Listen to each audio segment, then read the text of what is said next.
Hello. Okay.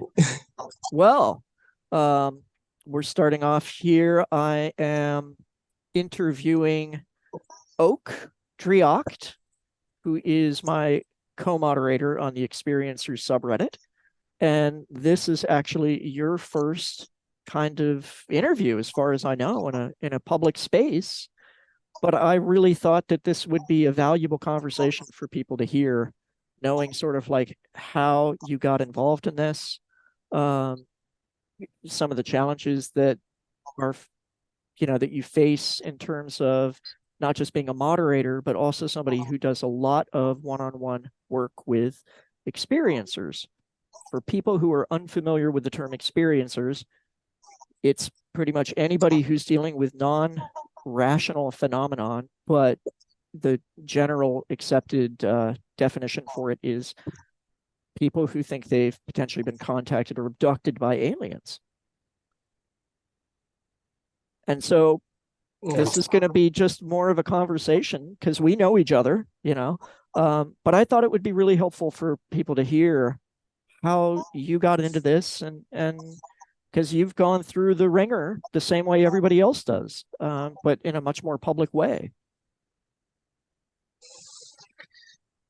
Thank you very much for this, Charles. Yeah.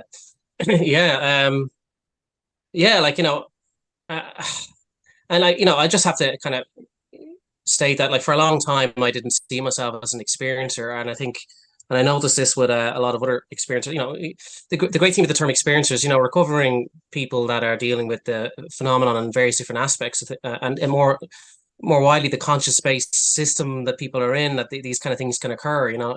So not just interact all types of interactions with non-human intelligence, but not just that, like mediumship experiences, premonitions, near-death experiences, the body experiences, if you want to call it astral projection experiences, psychic experiences, and interactions with other entities that maybe might not easily be classified as either spirit or non-human intelligence. All of that kind of stuff. Which are all linked. As you know very well yourself. I don't know. And a lot of people listening to, I imagine, would know too. There is a big link. It's important that. But the reason I say that is just, a lot of people, a lot of experiences I would talk to, like, okay, more of them may be abductees than they know, because a lot of abductees, people are abducted and have no memory of it a lot of the time. But what I'm getting at is really the bulk of the experiences I've met over the past over 2 years, near in between 2 years, 2.5 years, I say. Um, it don't fit the typical criteria of it, like an ET abductee, which is what first people kind of think of straight off the bat when it comes to any interactions with ETs, if you will. And so there's a massive imposter syndrome with a lot of people who kind of, and that was kind of I realized that about myself, and I realized that about a lot of people who I was meeting early on. That's why it was very important to emphasize this, the broader range of experiences. And also, you don't have to have had an experience of having eight short little beings walk through your wall at night and carry you through the ceiling and wake up on a craft under a medical procedure to be an experiencer. A lot of people have had more abstract and hard to kind of quantify experiences with or without engagements with non-human intelligence, that qualifies them for being an experiencer. They literally now know there's more to the world than they thought. But they would have imposter syndrome and think there's no point in me sharing my encounter. I'm not one of these people that go up on stage and share these experiences, like Whitley Strieber type stuff. So that was something I wrestled with. I didn't see myself as an experiencer for a long time, even when I was amongst in the early days of which I'll get in of when we are kind of start sharing in our first iteration of our community. Didn't see myself as an experiencer for a while, because I didn't have any profoundly obvious direct memory of having a classic abduction experience. And so that when my journey coming to the realization myself of hey, like, I've had actually some pretty profound experiences, holy shit, that are worth talking about. Like, but and learning that for myself has helped me when I've been talking to other people. I'm often helping to guide them through that part of it. Hey, I probably don't fit in with you guys. I don't know if I should join the community. I wasn't sure if I should post on the subreddit because I didn't have a load of greys float me through a ceiling. I had instead, these other kind of contact experiences are sometimes a little bit more abstract. So that's another thing I've kind of been trying to champion for folks as well. Uh, so yeah, like people can have absolutely life-changing experiences that aren't just the typical stuff that we've seen on the media since the 90s, or earlier, obviously. But yeah, suppose I'll go in chronological order, and I'll try and some of these experiences. With this particular first one I had, I could spend 3 hours just talking about it alone. So I'll just try and power through it. And if you want to pause me, on anyone and just ask a more detailed question on it, please do. But I kind of see a lot of this. Kind of makes sense in a rounded kind of way. Like I didn't understand this at all, and it made sense 30 years later, kind of thing. So which can happen. But it's strange in that way. So, but yeah, like I don't have the exact date. I may be able to find that out. Not the exact date, but roughly, because my bedroom was shaped a particular way, or configured a particular way at the time, and we changed it early in my childhood, and so it was the old configuration. So if I can try and pick my mother's brain and go, do you know exactly when we changed that bedroom? Because then I'll know it was before that date, But yeah, when I was a child in the early 90s, it would have been, I had a contact experience, and what was interesting about this is that I wasn't asleep, but um, uh, I was wide awake. I wasn't alone either. My sister was in the room with me. My parents were awake downstairs watching a movie. This was in and around a period of time where my parents would often, watch movies and put us to bed. We were young kids, and then we would be mischievous and get up and play and cause havoc. And one of my parents would have to come up and try and put us to bed again. And then we would pretend to be asleep and hide under the bed and do all these silly things, to make a game out of it. And so there was my dad. We could always hear him come up the stairs, but he would try to sneak up and catch us before we could do all that kind of stuff, and pretend to hide and all that. But it never worked. We could always hear them coming, So we were at that stage where we were always kind of doing that. But I think we're kind of getting bored of it at this stage. Instead of like causing chaos as little kids, actually just sitting on my bed, and my sister was just chatting away to me about something. She was sitting to my left, looking at me. I was facing the door, and I see the doors open slightly, and I could see a shadow and a figure. And it used to be like this with my dad. I could see his shadow first as he would sneak up on the door.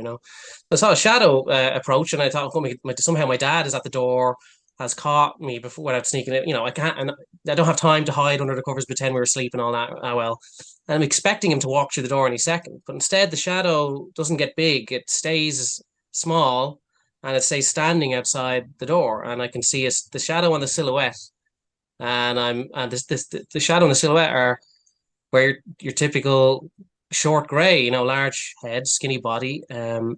Because it was right at the door, the top of the head was only reaching the top of the door handle, and I think imagine door handles are the same height on American doors as they are in Irish doors, so it kind of gives a sense of how short the being was, and that's burned into me because I'm looking at this door, the silhouette and the shadow right there at it. So the top of its head was at the top of the door handle. So that is very, looking at my door handle here, it's 4-year-old child kind of height, maybe And younger. How old were you at the time?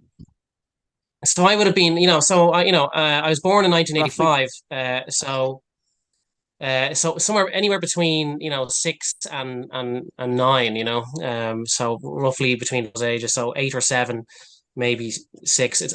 So roughly I don't have I need to nail it down. 6 is such a common so age that people report as well for their first experience. Although that's also the age when people first start developing an awareness and memory of the kind of the wider world.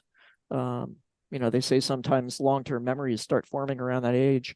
But yeah, 6 years old, that was me as well. Well, I mean, I think of your experience a lot, in terms of it actually, it kind of dawned on me that you would have been around that age and you were with your sister for your experience, and it was a case of, now you were much more face to face than me, but this is kind of introduction to a being, at that particular age, that stays with you then, And did you know and ends up what having significance. aliens? I'm sorry, I didn't mean to That's a talk over you. No, go ahead. Do interrupt me because I will yammer Well, I was and just going to say, internet issues as did well. you know at that age, like, were you familiar with what gray aliens were supposed to look like? Had you seen, of course, the famous Communion book or whatnot?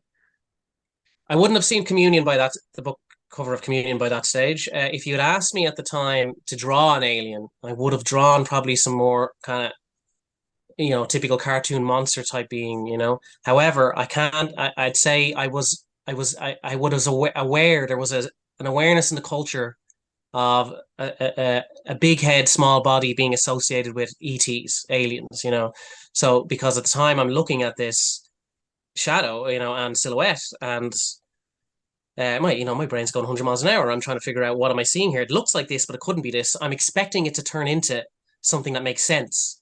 That's another common theme with a lot of people when they're seeing some, be it a craft or a being or some weird anomalous experience at first. There is a time period where you're looking at this, waiting for it to turn into the thing that and I know what this looks like, and this is, but it can't be that. It has to be something, and it's going to suddenly, any minute now, be the thing, or any second now, be the thing that be a normal thing, that's it, like it will be a plane. It can't be a saucer. It'll have to be a plane any second.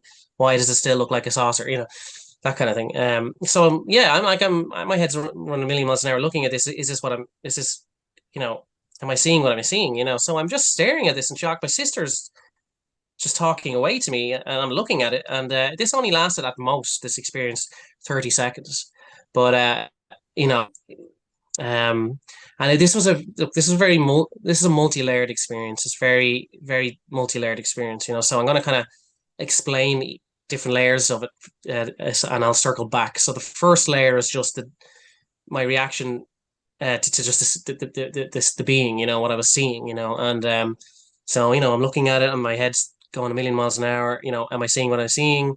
Will I get up and open the door? Why is it standing there and not continue to walk in? It seems to be aware that I can see it.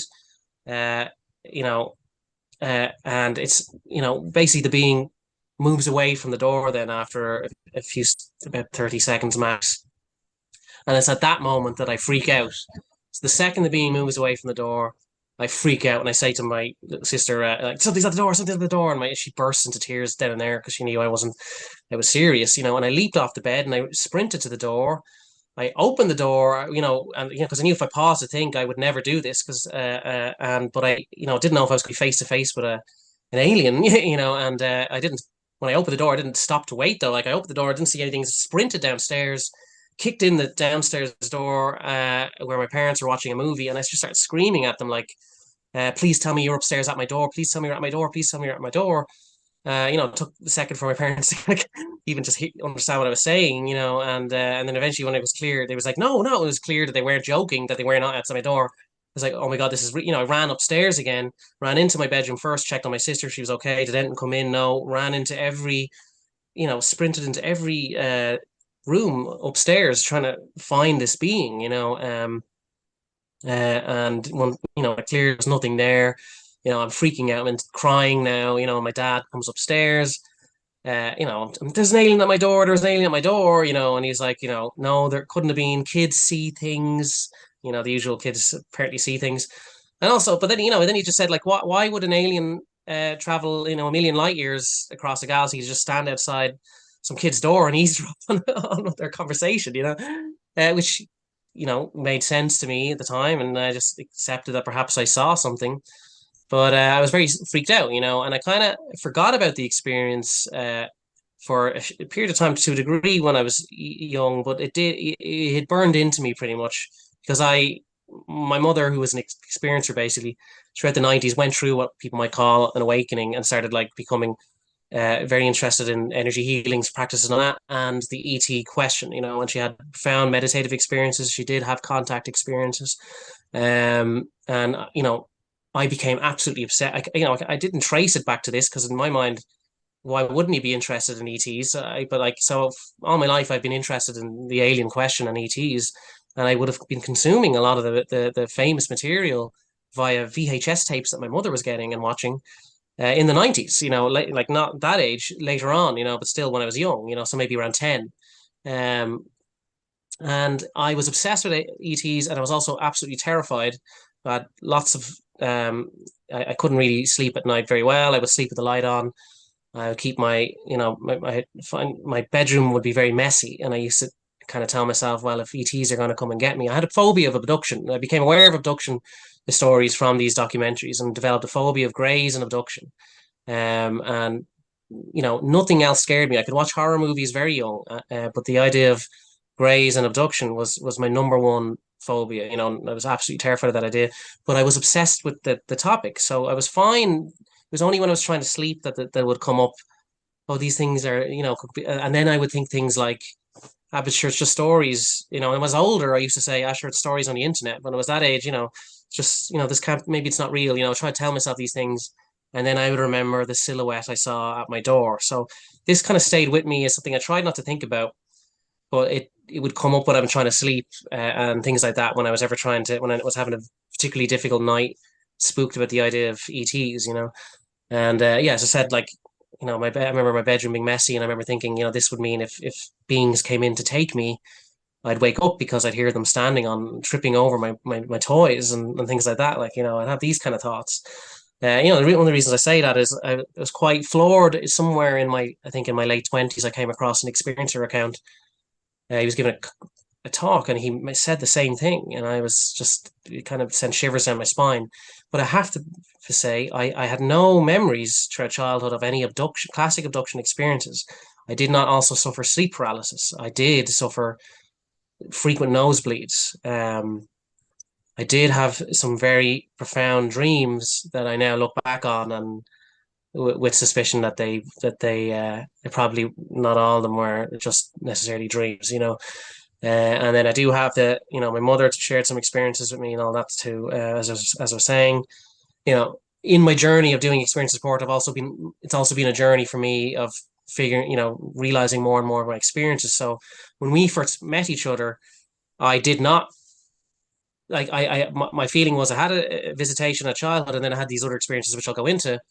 But I'm not an abductee, But I have some indications now that it's a very good chance that I've been taken. I have no memory of it because I have an implant and other situations that imply that I would have had to have been taken, so on.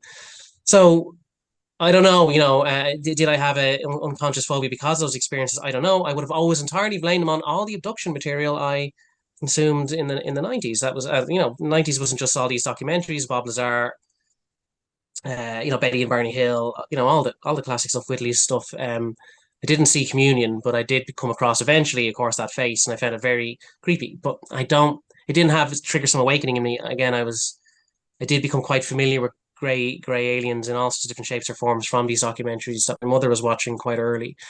So I didn't have that classic thing where I never thought of ETs, saw the Communion cover, and then my mind blew open. I was obsessed with this topic but I didn't. Now I wonder, did that experience plant the seed to make me obsessed? I don't know. From all it always felt natural to be interested in this, as far as I was concerned. Big sci-fi nerd and all those kind of things too. And I do want to chime in for people who don't know this obsession is very, very common. And often people have the obsession before they have any indication that there may have been some potential connection between that obsession and contact with the phenomenon. Absolutely.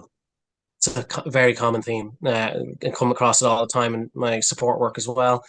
I'll also emphasize and my experiences and my journey in a way will be another example of this. Like, it is not just an obsession with ETs. Now, mine was very focused. A big aspect was very focused on ETs themselves specifically, but it's also becomes a deception about what reality is, metaphysics, consciousness. People are ESP people. Can get obsessed with a broad range of things that all end up related to the phenomenon. Some people are obsessed with spirit contact for years throughout childhood and all that, and reading anything to do with mediumship and all that kind of stuff. and they don't get into sci-fi. They go into the fantasy, that kind of stuff. But then, that changes later on. But all of that, But it's like obsession doesn't even do it justice as a term. It's just an endless burning interest in what is this reality we're in, and what there's more out there. This isn't just all there is. And a burning knowing and desire to figure it out. And it's manifested in me in many different ways. But but now a bit to rewind now, right? So here's the other aspect of this contact experience when this being was at my door is I had a very deep and very profound and very detailed, multi-layered telepathic exchange with that entity that was at my door. And I did not. So I could never, throughout my life, I could never dismiss that experience with the being outside my door, because again, it was a waking experience, burning my head and all that kind of stuff.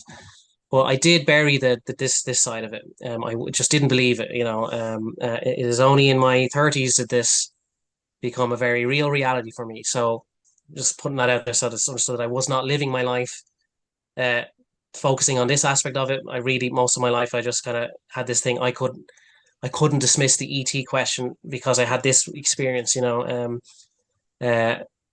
don't get me wrong, again, I was just always thought I still even couldn't really see myself as an experiencer because as I said earlier on, it didn't match the classic stuff I was reading or seeing in documentaries. It didn't come in, it didn't walk through the door, didn't freeze my sister, paralyze me, put its face right up to my eyes and give me some big stare down. That's another classic thing. I didn't get any of that. I just stood at my door and then left. Uh, but yeah, I had a massive. I guess I don't. Download is often a term used, but uh, because it was there, I don't know. Sometimes I associate download with like maybe a remote transmission of information, but I guess download does work because it was a huge package of information, along with a real time interaction with the being. So is even this the telepathic side of this is incredibly multi layered and very weird to explain. So even this aspect of it, I kind of have to break into different layers to a degree. Uh, it was packed with a lot of emotions and difficulties. So it's difficult to explain, and I won't be.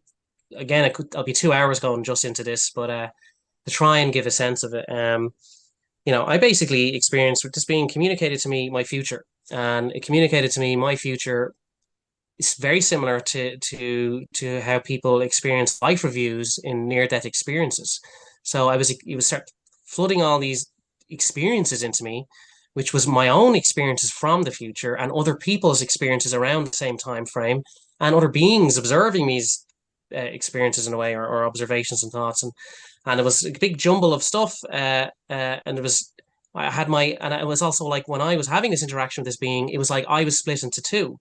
So I was having my child self in the moments, reactions and thoughts, and a telepathic interaction as well, and some other aspect of me that was I don't know if you want to use future self, I don't know if you want to use higher self, I don't know, but I had some wider understanding that was more detached from the fear reaction I was having in the moment, and seemed to have I don't know, like a broader view, and was able to have a more of a hyper fast interaction with the being. So I was split into two in terms of consciousness. It was really strange. I've had one other experience like this, and other people have reported these things.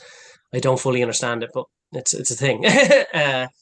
But yeah, so look, sometimes I leave this bit out when I'm talking to people, but it's important, I suppose. Like the first, it kind of started with and again, I was having multiple of these things all at the same time, but the future stuff started with, and I misinterpreted this. I have to emphasize this. I didn't understand it as a kid. It's only going through these experiences in adulthood that I understand it more. But I experienced these very hypercritical thoughts about my future life, very viciously hypercritical. And I, as a child, thought this entity was scanning me and visualizing my future life and then judging me very harshly on my life. And it was pretty brutal. I was having a bit of my child self was having an emotional reaction to that. That I think is one of the reasons I buried it, because that was very uncomfortable. It felt like an ET for some reason stood outside my door, analyzed my life, judged me as a waste of space, and then left.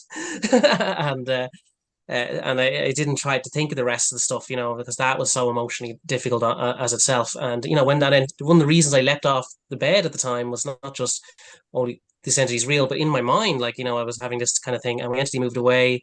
I was having this telepathic exchange, and I was just screaming no, as I moved away, because again, I was interpreting it as I was not enough for whatever was going on here, but it was actually my own future suicidal thoughts. I went through a period of time, I've dealt with depression on and off. A lot of people have, no big deal, but you go through those periods of time where you're completely, and in a space of analyze, looking back at your life and all the mistakes you made and wishes you did this and that and all that, and judging your life very harshly. And when you're in that headspace, you think things about yourself and judge things about yourself harsher than you would ever your worst enemy.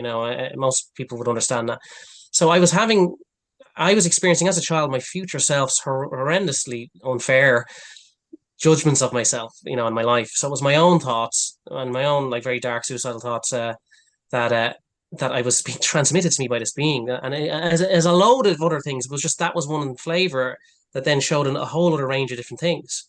Um, while it gave me that, I had a real time communication of it gave me that's basically an image, sort of like a kind of a painting, but I must say, it's interesting how now we communicate, online communication. We often, it's become a thing now because where people post gifs, GIFs, as a reaction gifs. This gif, an image of just a character communicating something with some text. It can really communicate a whole range of different emotions and all that kind of stuff along with it. A lot of telepathic interaction from beings kind of reminds you of this, almost like this meme way of communicating using imagery, concepts, and so on. Now, this wasn't exactly like an animated GIF now, but it was a concept expressed artistically, basically, and it was almost like it was framed in as a piece of art. And what I was shown was me as a baby. I was offended by this, even though I was 6 or 7 at the time, and I still was offended by being portrayed as a baby in a nappy, crying on this desolate platform of land raised up above Earth, kind of isolated from everything. Earth is all sunshine and rainbows. This is all horrible rain, and no, it's just a rock, isolated rock, and I'm sitting there crying about my circumstances or whatever the situation, and I'm surrounded by these beings that kind of a mix between like a kind of very much ETs, but also very much kind of almost like an angelic kind of thing, cliche, not with wings or anything like that, like what you would see in Renaissance photos, like, or paintings, I should say, regarding angels. It was like that, except they were kind of ETs, and they were floating, surrounding me. They didn't have legs. The legs kind of dissipated off, but very. I think they were more colorful. They weren't just pure white or anything. But like you're kind of it's tall white grayish type beings. That kind of they look more like that. So not short grays, but more the kind of tall white style grays people see. That kind of features. So kind of very intimidating faces, and long fingers and holding doors. Your classic just front door kind of thing, and white doors. And there's about I don't know about 5 of them. I can't remember, but they're surrounding me with these doors, and one of them is even opening a door, and inside the door you can see sunshine, rainbows, a park. And they're pushing the doors towards me, and I'm too busy crying to see, and I can pick up. There's also an emotion with it of kind of almost frustration and trying to help me, and basically, the concept being, we can show you the door, we can even open the door for you, but you have to go through them. We can't drag you. You have to go through them yourself. And my baby me is too busy crying about my circumstances to even see the doors. Now, a fascinating thing about this is an illustration of how my consciousness was split in two. Is that childhood me was offended at it being portrayed as a crying baby, and the other version of me kind of laughed at how cliche this imagery was. There was an awareness that this is cliche imagery. Now, I wouldn't have seen that as cliche imagery as a young kid. So, but as we know, adults talk about this now. Like this is like a cliche. Like this concept of like I can show you the door, but you have to go through it yourself. And like Oh, I only rewatched The Matrix the other day, and Morpheus brings Neo to the door of the Oracle, and then instead of walking through the door, like he stands there, and Neo looks at him, and Morpheus says, I can only show you the door. You have to go through." And it's just and a lot of some of these, a lot of these kind of hero's journey cliches are laced throughout a lot of contactee cases, experiencer cases, and a lot of my own, especially, that's kind of ways of illustrating that, like, and it's just, but it's that aspect of things I struggle with the most, in terms of kind of a PTSD ontological shock when I was going through the realization that this is stuff real, because like this is embedded in our media and our storytelling everywhere, and so when you'd see these tropes come up,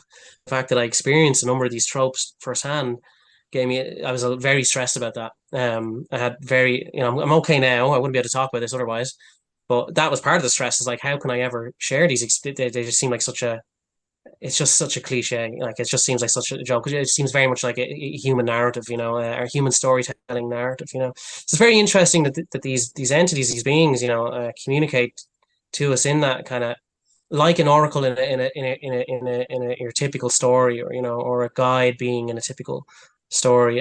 It's a cliche, and but I think obviously that imagery is is quite profound for me now, and I think about that a lot. I didn't understand it at the time. Like I didn't, so I don't know if that was an answer to the depressive thoughts I was going through in the future and all that, or it's more about my journey now that I'm on and things like that. Because obviously now I'm constantly aware that there's doors presented, synchronicities out there, and paths to follow, and I try to do that. Still deal with issues. There are times I run into challenges and all that, and I may still be sometimes that crying baby in a nappy, too busy crying and upset about my circumstances to see the opportunities around me. So that's burned into me now, and I think about that a lot with the challenges I face on my current journey and what I'll face ahead of me. And yeah, like, and I'm sure that might resonate with other experiencers in many ways too, because a lot of people are on a journey. But yeah, that was a real time communication. And then I was shown, so after the kind of depressive thoughts I was given, I was shown this whole sequence of events. Some of it just seemingly random. But basically, the big thing of it was showing me talking to ET contactees online, as some form of supporting them, as some form of wider group of people who are trying to help people in some future situation where people are trying to connect with a network of experiences. I didn't have these, I'm using modern terms for this. People who've had various contact situations who need people to talk to balance or something. It wasn't communicated to me in words. I'm just experiencing this. I'm experiencing a visual. I'm showing me on the outside, and I'm on a computer. I didn't have a computer at the time, and the internet. We didn't have the internet at the time either, but it was showing me on a computer, and the idea being I'm talking to other people using the computer, and those other people are people who've had experiences with aliens, and that was one major flash thing. But I'm showing other things along with that. Then just like like life things. Some things are personal. I won't go into. Other things are what can I say? And there's so much to it, so I'll forget bits, and I'll be kicking myself later that I didn't mention this and that. Like, but there was things like I was being observed at one stage, and it was like they were. If this in this situation felt like it was ETs observing me, and they were analyzing me. I was consuming something. I think this is a friend of mine once said, "I wonder, was it could it have been media or content that you're consuming too much of?"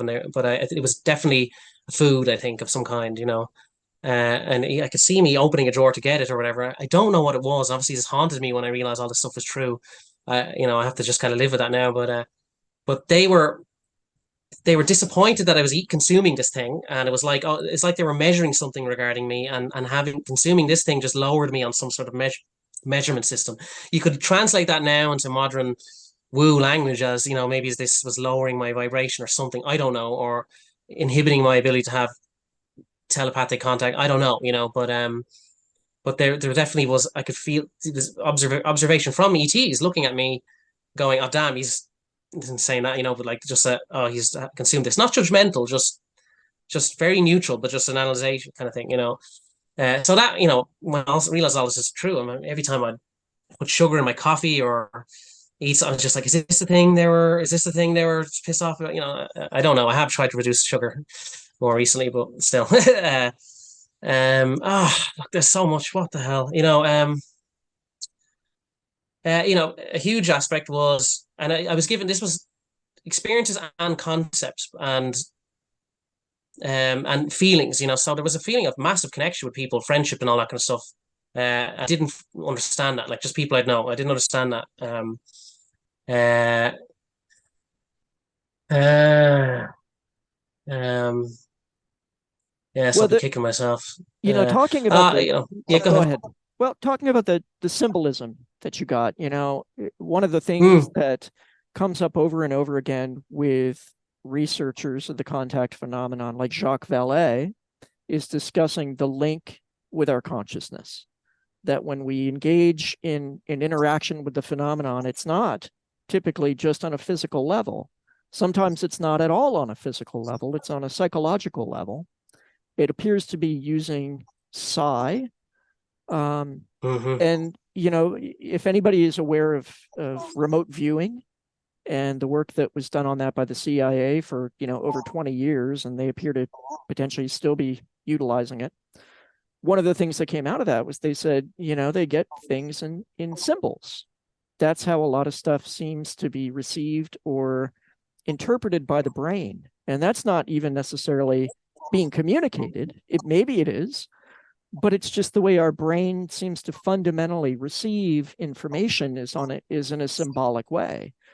But you are getting both symbolism and genuine precognitive communication, which didn't make any sense at the time because there was no context for it. And then at some point in your life, you started to go, hold on a second. I'm assuming it was maybe you started to experience it almost like deja vu, where you start being like, hold on a second, like, I feel like I've received this before, or I know I've seen this. This is making sense. That must have been mind blowing. Like, when did that first start to go from a weird thing that happened when you were a kid to, holy crap, I think I know what this is? When did that first start for you? Is there like a specific point you can put your finger Oh on?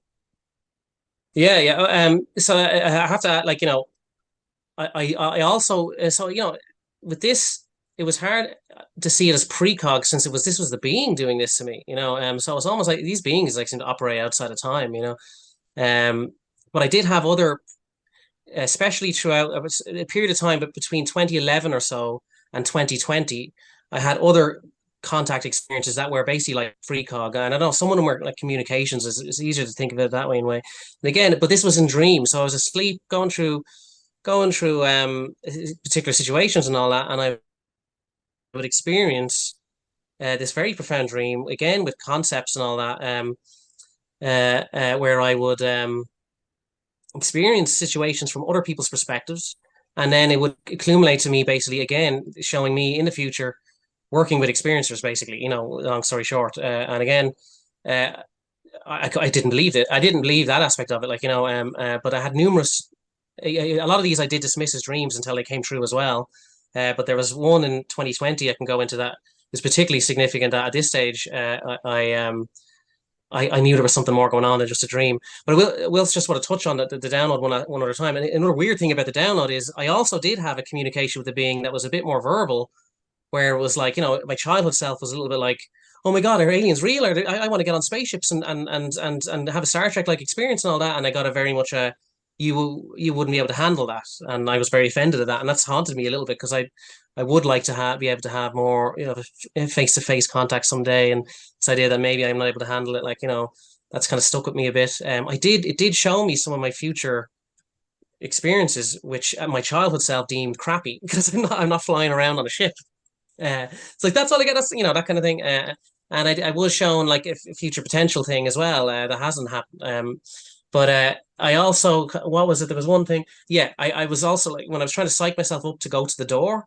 to open it to see what it is, because I was also looping in my head is I don't want this to burn in my mind for years. I want to know if aliens are real. I want to know now and not have this haunt me for years. I don't want this topic burning me with questions for years. And I very much got a message back saying this will haunt you for years.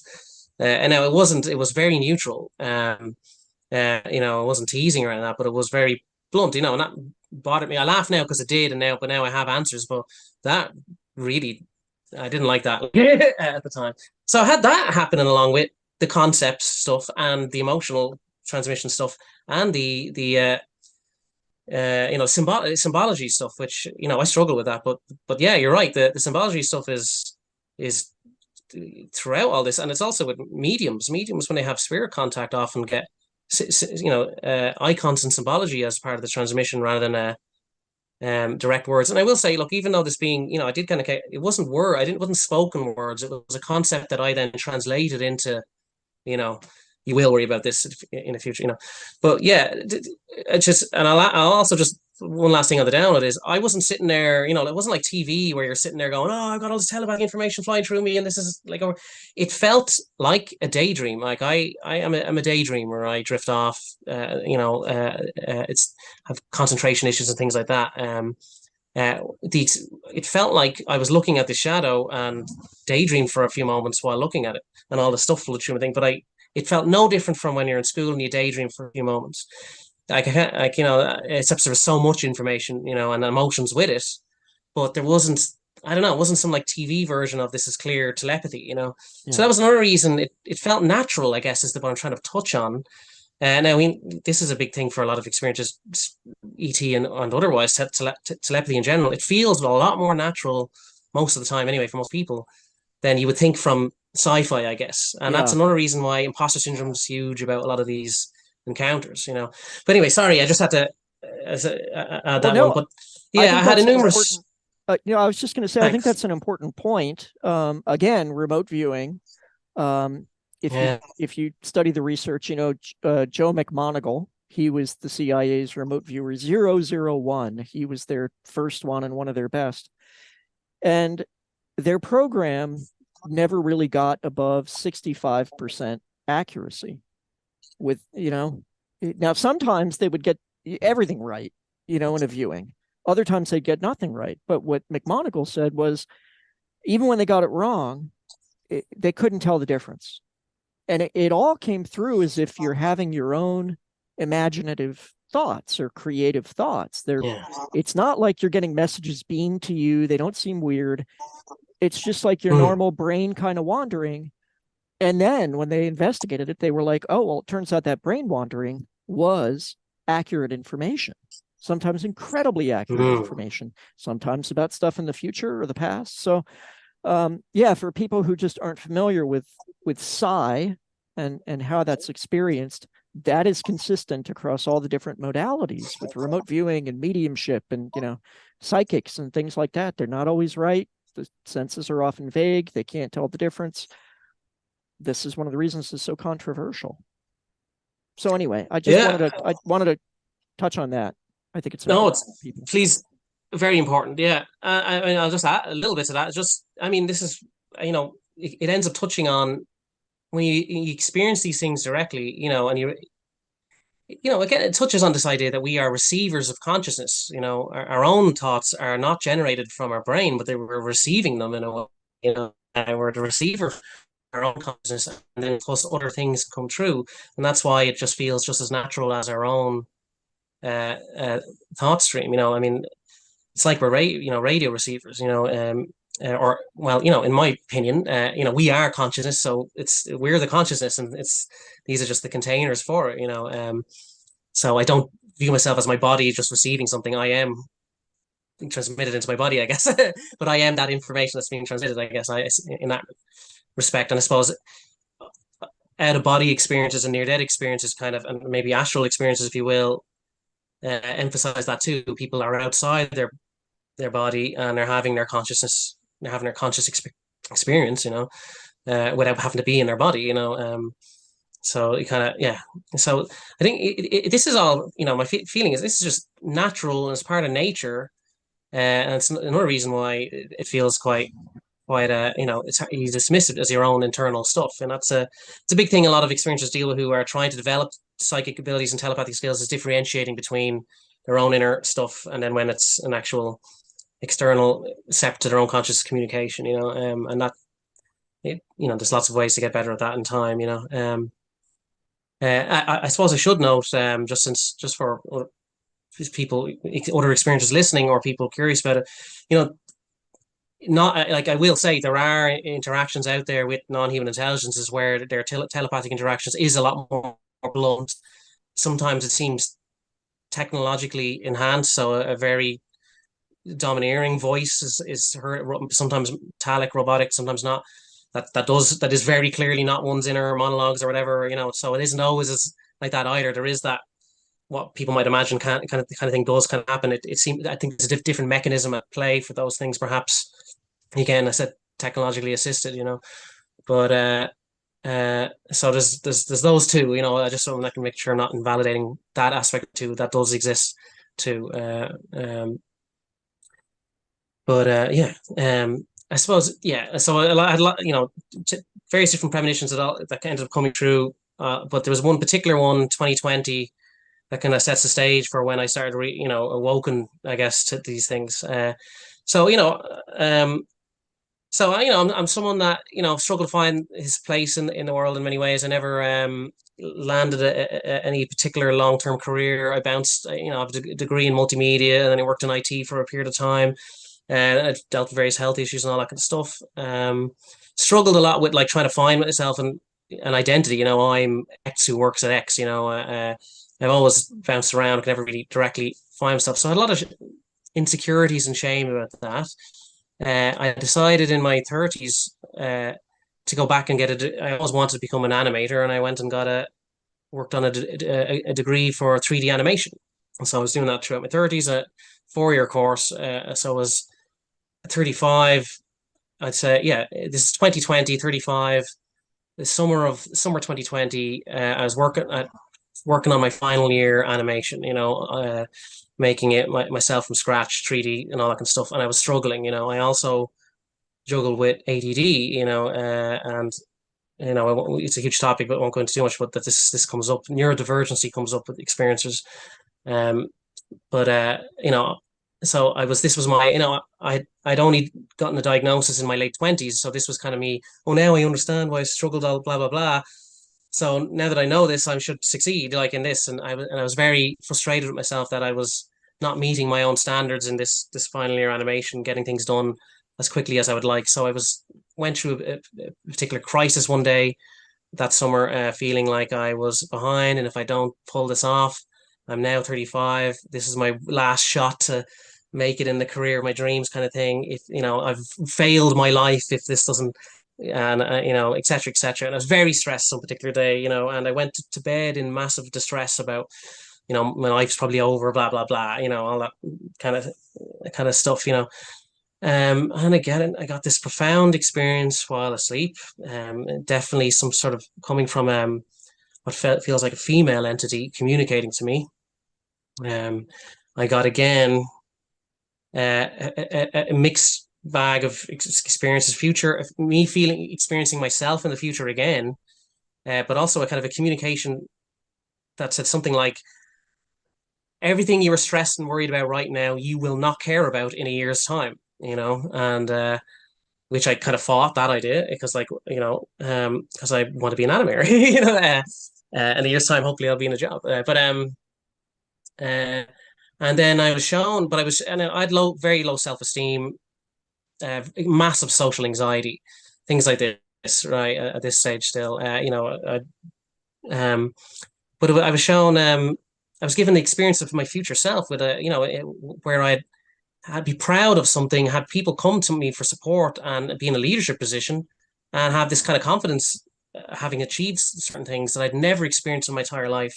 And that was packaged as an information package and given to me as an emotion that then stayed with me for about 7 hours into that day after I woke up.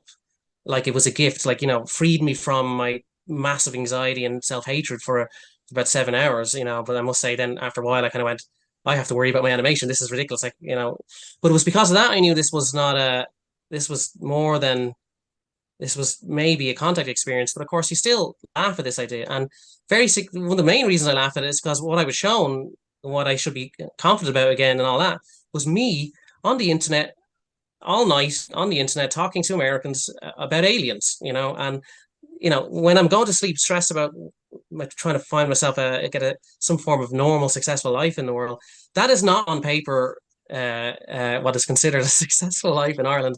Is someone spending all their time on the internet all night talking about aliens. So I just laughed at this when I woke up. I was just like, this is preposterous. This, I had to assume maybe and I was found myself kind of talking to whatever being sent this, so just thinking out loud to it in a way. And I was like, part of me was like, maybe this is just, dream stuff where I'll land my job as maybe I'll be a team leader in an animation studio. And it's just because I think about aliens every now and then, my dream stuff turned it into an alien thing. But I kind of said, if something wants me to somehow get into, creating stuff for, networking experiences together was the kind of thing. That's not I would not have who am I to do something like that? I would never create something from scratch. It's not in my personality. Who am I to think I would know anything enough to be able to give anybody advice? I'm not a counselor. I'm not a medical professional. I'm not an expert on. I'm just a dude who's consumed this info like a lot of other people, for years. But otherwise, who am I to do anything like that? And it's not in my personality. I'm too anxious. And I remember saying, literally, the only way anything like that could ever happen is if somehow I was already in some sort of community, learning and experiencing in it, and then I inherited it. And a year later, that's exactly what happened. It was literally exactly to a T. I did all the animation stuff that I was so stressed about that in 2020. By summer 2021, I didn't give a crap. So it was around winter, spring 2021 then that I went through a bout of depression and suicidal thoughts, and I was ripping into myself about I'm now 36. Yes, I did complete my degree and I did really well in it, but still I was depressed and I was at a stage where I was working on a portfolio to do for applying for jobs and so on, but I was just very unhappy. Everything felt wrong in my life. I felt like I was living the wrong life. I was very depressed, and I was sitting on my couch and I was ripping into myself for about 20 minutes, and then I realized everything I just thought there. Now I'd had other periods in my life where I'd had negative thoughts like that and all that, but it was this particular time. Everything I just thought there was what was in my download and what was shown to me as by this being as a child. And it was in that moment I realized, oh my God, this was a this was a telepathic communication about my future, and that was real. And it was my own thoughts that I didn't. Again, as a kid, I thought a lot of these thoughts that were my future selves. I thought there was the ETs, so I didn't. So now I had this big, massive awakening and epiphany that these are my own thoughts, and then all these other things, So it took me this blew me to shreds. I very quickly came out of the depression. I wrestled with this, and I think you and other experiences can relate. You just how crazy this sounds on paper, and you destroy yourself internally over how ridiculous this is. So, but I started going through an awakening, for lack of a better term, and I started having kind of ESP like experiences, feeling energy.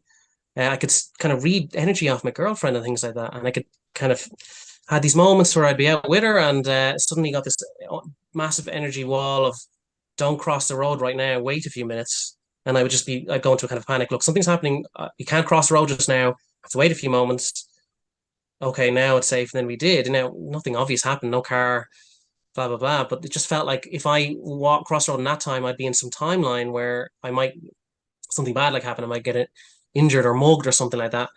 And by waiting and not crossing the road, just in that moment, I ended up on safe, So I had these kind of communications I had.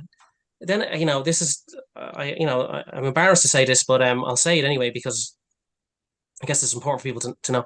And I would have laughed if I read this comment in the internet from someone a few years ago. I would have laughed at my future self saying this, but I started feeling energy from things, particularly trees. I found myself connected to put my hand on a tree trunk, and suddenly, very subtly, but I could feel energy from it, and it started running up my fingers and running up my arms, and I couldn't believe this. And it was, What I did it was, feel like? yeah. What did it feel like So, when you're saying you feel energy to help people mm, understand? yeah, Yeah, can you yeah. describe it? Like, So I'll do my best.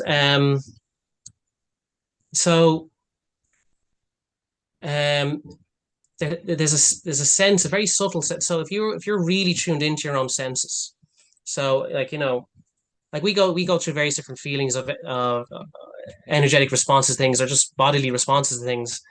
But it's natural because we've done something. So if we've just had a drink from we're thirsty and we just had a drink, suddenly our body feels suddenly refreshed or whatever.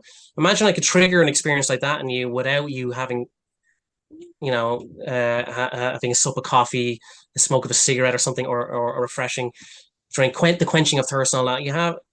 It's not as intense as any of those, but if you just calm and listen, you could feel your just body react in some sort of refreshing kind of way, and you then can actually trace it. There's a tingling at the tip of my fingers, but not always. And you can almost just very subtly feel it's almost a little bit like with magnets, and some people, there is some meditation practices people do where they then will try to visualize their energy body expanding outward, and then they might move their hands together and find very subtly they're almost pushing off each other, like a kind of a kind of a magnetic kind of way. So it's a little bit like that too. Like you're just really subtle. There's this like layer of energy. I could feel it just about an inch. So I can actually feel it just about an inch off the trunk of the tree. And it's very subtle. And and it would just fingers initially, and it would run up, and then it would kind of stay like, it would be in my arm and that side of my chest, and I'd notice things like different trees would feel a bit different. Some trees would react quickly to, and other trees would take a minute to respond. It seemed to be a difference between the age of the tree. Part of the process was acknowledging that this isn't consciousness. This is a consciousness entity, just like myself. So I was kind of semi-aware that like trees are. We live in a. I was thinking, we live in a consciousness system. These trees are consciousness too, and they have some form of experiences, and it would be aware of other consciousness entities like humans, and if a human going up to and acknowledging this is so bizarre, the tree's consciousness, that's an experience for the tree. Wow, this thing recognizes me, and then my kind of just seems to send energy, and there's this kind of looping exchange. It's very strange.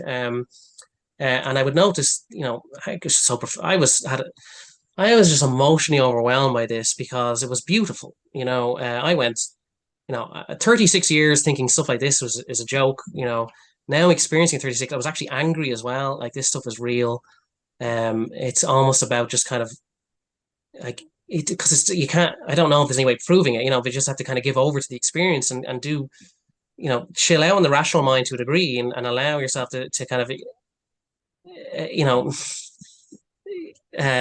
play with the magic of the universe around you to a degree, and you start really do feeling things, and it's beautiful, like and like the fact that because I'm would be I'd like to very much consider myself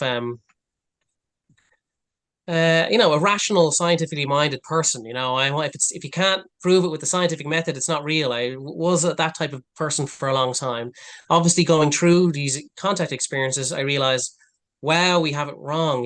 There's more going on around us. The scientific method is great, but we've stunted ourselves by basically saying nothing is real unless it's proven by the scientific method, which is there's plenty of things happening around us that we can't necessarily prove yet with the scientific method. Maybe someday, or maybe there's other ways of proving it. But at the moment, we've stunted ourselves by dismissing anything outside of that.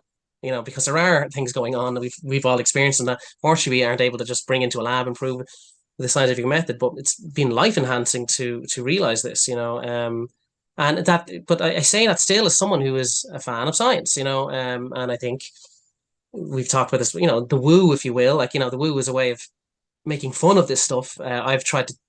I found myself in my community working, taking work back and just as a catch-all term to describe any experiences that we have. Like, I'll talk to an experiencer, like, how's the woo been this week? And that could mean, have you had an ET contact event, or have you had a premonition, or have you had a psychic experience? It could mean anything, but it's been fun to kind of say it that way. But basically, the woo is just undiscovered physics, and it's all connected to, again, the consciousness system, I believe, like, but it's a basic example with the trees is, I found myself in parks. I remember going through a big wooded area in a park, and there was just loads of trees around there, and I would feel such energy off different ones. And then I saw this giant, really magnificent tree out in the more public area on the grass where a lot of people would be.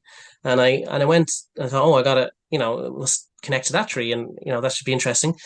When I went to connect to it, I felt nothing from it initially. And I was surprised at that. I was like, I thought it's a big tree. I thought I expect big energy. Um, Nothing from it. And it took a minute for me to eventually, it did very gently start kind of expressing its energy back to me. And it dawned on me then that this tree is, I looked at the tree and I could see all carvings in it and broken branches and stuff. And this tree is in an area where people are around it all the time and treating it like an inanimate object and, hurting it, I guess. Like, so it has then withdrawn its energy and maybe might become distrustful of people. Whereas the other trees in the woods are just blending in with everyone else. And it's like, oh my God, somebody's acknowledging I exist. And I was having that kind of experience. Again, I don't know what's going on fully. I'm not having a conversation with these things, and I must, like, I've told people this story, and they go, "Oh, do you hug trees?" I've never hugged a tree. It feels, when you feel all this energy come from it, it feels a bit invasive to then hug a tree. I don't know. I can't explain it, but there seems to be an aspect of acknowledging the sentient, almost somewhat sentient. I don't know if that word applies, but it's certainly a conscious. This is a fellow consciousness entity of some shape or form, and having that acknowledgement seemed to be part of this, and it would then acknowledge back, and so you'd have this feeling of an energetic kind of exchange. It's very strange.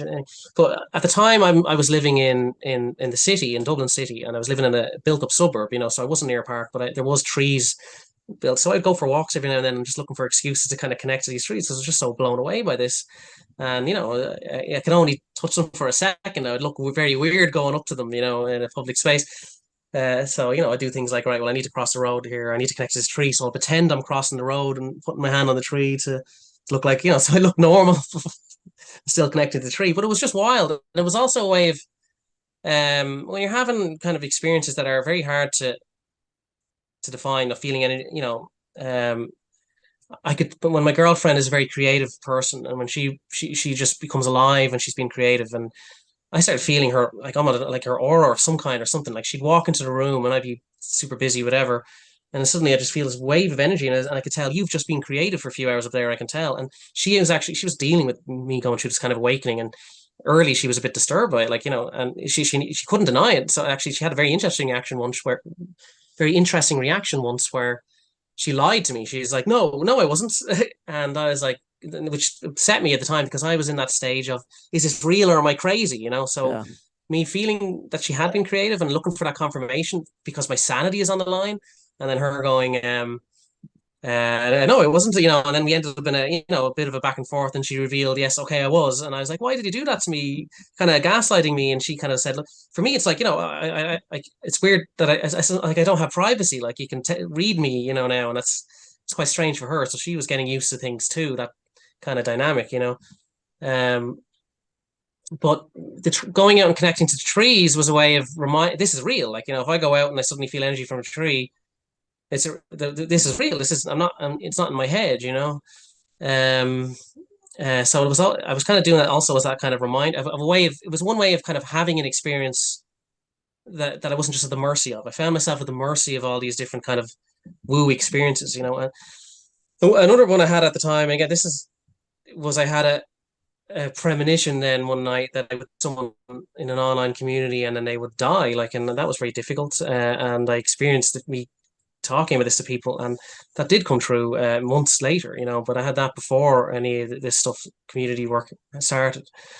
But so I was going through this period then, and then while I'm in this very activated state, I'm on Reddit, and I have to say, just before all this, like, also for the previous 10 years, it wasn't that I was just, so I was always obsessed with ET stuff. So very specifically, ET, direct experiencer to ET encounters. Like, what are people dealing with in encounters of the beings, But I also became obsessed with consciousness. So, like, for 10 years, I was consuming a massive amount of NDE reports, lots of talks on consciousness. Donald Hoffman I came across. I was on this journey of coming across all these different characters and different things in different areas. And I was like, this stuff is all connected, and you know, really felt like I was on my own. You know, all I could do was if I tried to talk to my friends, family, or anyone else about this, they're just not interested in it. So you're kind of like seeing all these profound things are connected: ET contact experiences, near death experiences, out of body experiences. You know, I started reading like DMT trip reports, which also seemed to be illustrating there was something more than just an hallucination going on here. People were connecting to other beings and things like this. You know, I was just burning with and connecting all these dots, and it consumed so much because now we're in an era of you know, people are talking about these things in various different mediums, but I didn't wasn't coming across anyone putting anything together. And it was also, you know, I was constantly looking up ET interactions on Reddit for about 10 years, and I could see how toxic that place was for actual experiencers talking. You know, you could talk nuts and bolts UFOs, but if you share a contact experience, you're just going to get ripped to shreds. So I had all this context in the background, you know. Um, and then I was in the state, and then I come across a post on Or Aliens, randomly come across a post on Or Aliens. And it's an experiencer who is was claiming to be from the Defense Intelligence Agency. And they shared this whole big post saying, you know, I'm from the Defense Intelligence Agency and I've had all these contact experiences and I want to share my story, you know. And, you know, it's a wild story that was shared, but at this stage in my journey, you know, I wouldn't have believed this kind of case a few years earlier, but at this stage of my journey, I was very well aware that it's more, you know, there's the consciousness stuff. I was beyond nuts and bolts at this stage, you know. And this story ticked a lot of boxes of classic, a lot of actually patterns of classic experiencer accounts where an NDE, then they had mediumship experiences, then they had ET contact experiences and things like that, you know. And a classic pattern. And they started having synchronicity seemed to be guiding them down different paths and all that. And again, sounds ridiculous to someone who hasn't looked into this stuff or experienced this stuff, but you realize, you know, when you have, you start becoming aware that there is this pattern, you know. But this was pretty significant. I was reading this post, and this is kind of significant because at the time, I would have considered the biggest experiencer case that was live, that was going, would have been the Chris Bledsoe case. You know, this was a very famous experiencer case that was ongoing. He was doing podcasts at the time. His son was starting to do podcasts. It was very interesting, very profound, very unusual experience of the phenomenon. But he also had a lot of interest from, you know, various U.S. government agencies and things like that. So that gave you this kind of huge validation, you know. So that was the biggest, very interesting case going live, you know. And then I'm reading this going, this is at this level of stuff. If this is someone actually from the Defense Intelligence Agency, so that obviously, you know, that's how it usually goes. If somebody has some connection to anything like that, it suddenly adds a bit of legitimacy to their experience. It's unfortunate for a lot of us who aren't, you know, ex-military, this and that, you know, but it's just the way the world works. It is a frustrating thing, but it is the way the world works. So it adds a certain element of legitimacy when it's someone from in one of these agencies is going out on the limb to share very weird ET contact stuff, you know. But another aspect of this account that sort of messed with me was that they mentioned that they were in one of their contact experiences. These beings showed them that you know, a network of experiencers across. So I can't remember the exact sentence, but something along the lines of a network of experiences forming around the globe to kind of connect and share, something along those lines, you know. And that, you know, obviously hit me because this sounds like what I was shown. This was my download experiences. You talk about something. This is something you know, that kind of thing, you know. And again, whenever I had any of these thoughts, I fought them still. I was still in massive denial. Like I fought them. My rational mind destroyed me for thinking anything like this. And so I knew there was something I had to pay attention to here. When that part of my brain started saying this shit, I shut it up and just said, look, I'm paying attention to this because it's significant, because this Defense Intelligence Agency stuff. They were getting ripped to shreds in the comments. And then they said something along the lines of, look, I can't have a conversation here. There are some people here who do want to talk to me about my experiences. So I'm going to create a private subreddit, and anyone who wants to talk to me about these experiences can talk to me there outside of this, you know, all this attacks that are going on. And I saw that and I thought, right, you know, this is it. I need to join this. And I remember my girlfriend had no idea what was going on. I was having a profound reaction to reading this experience, you know.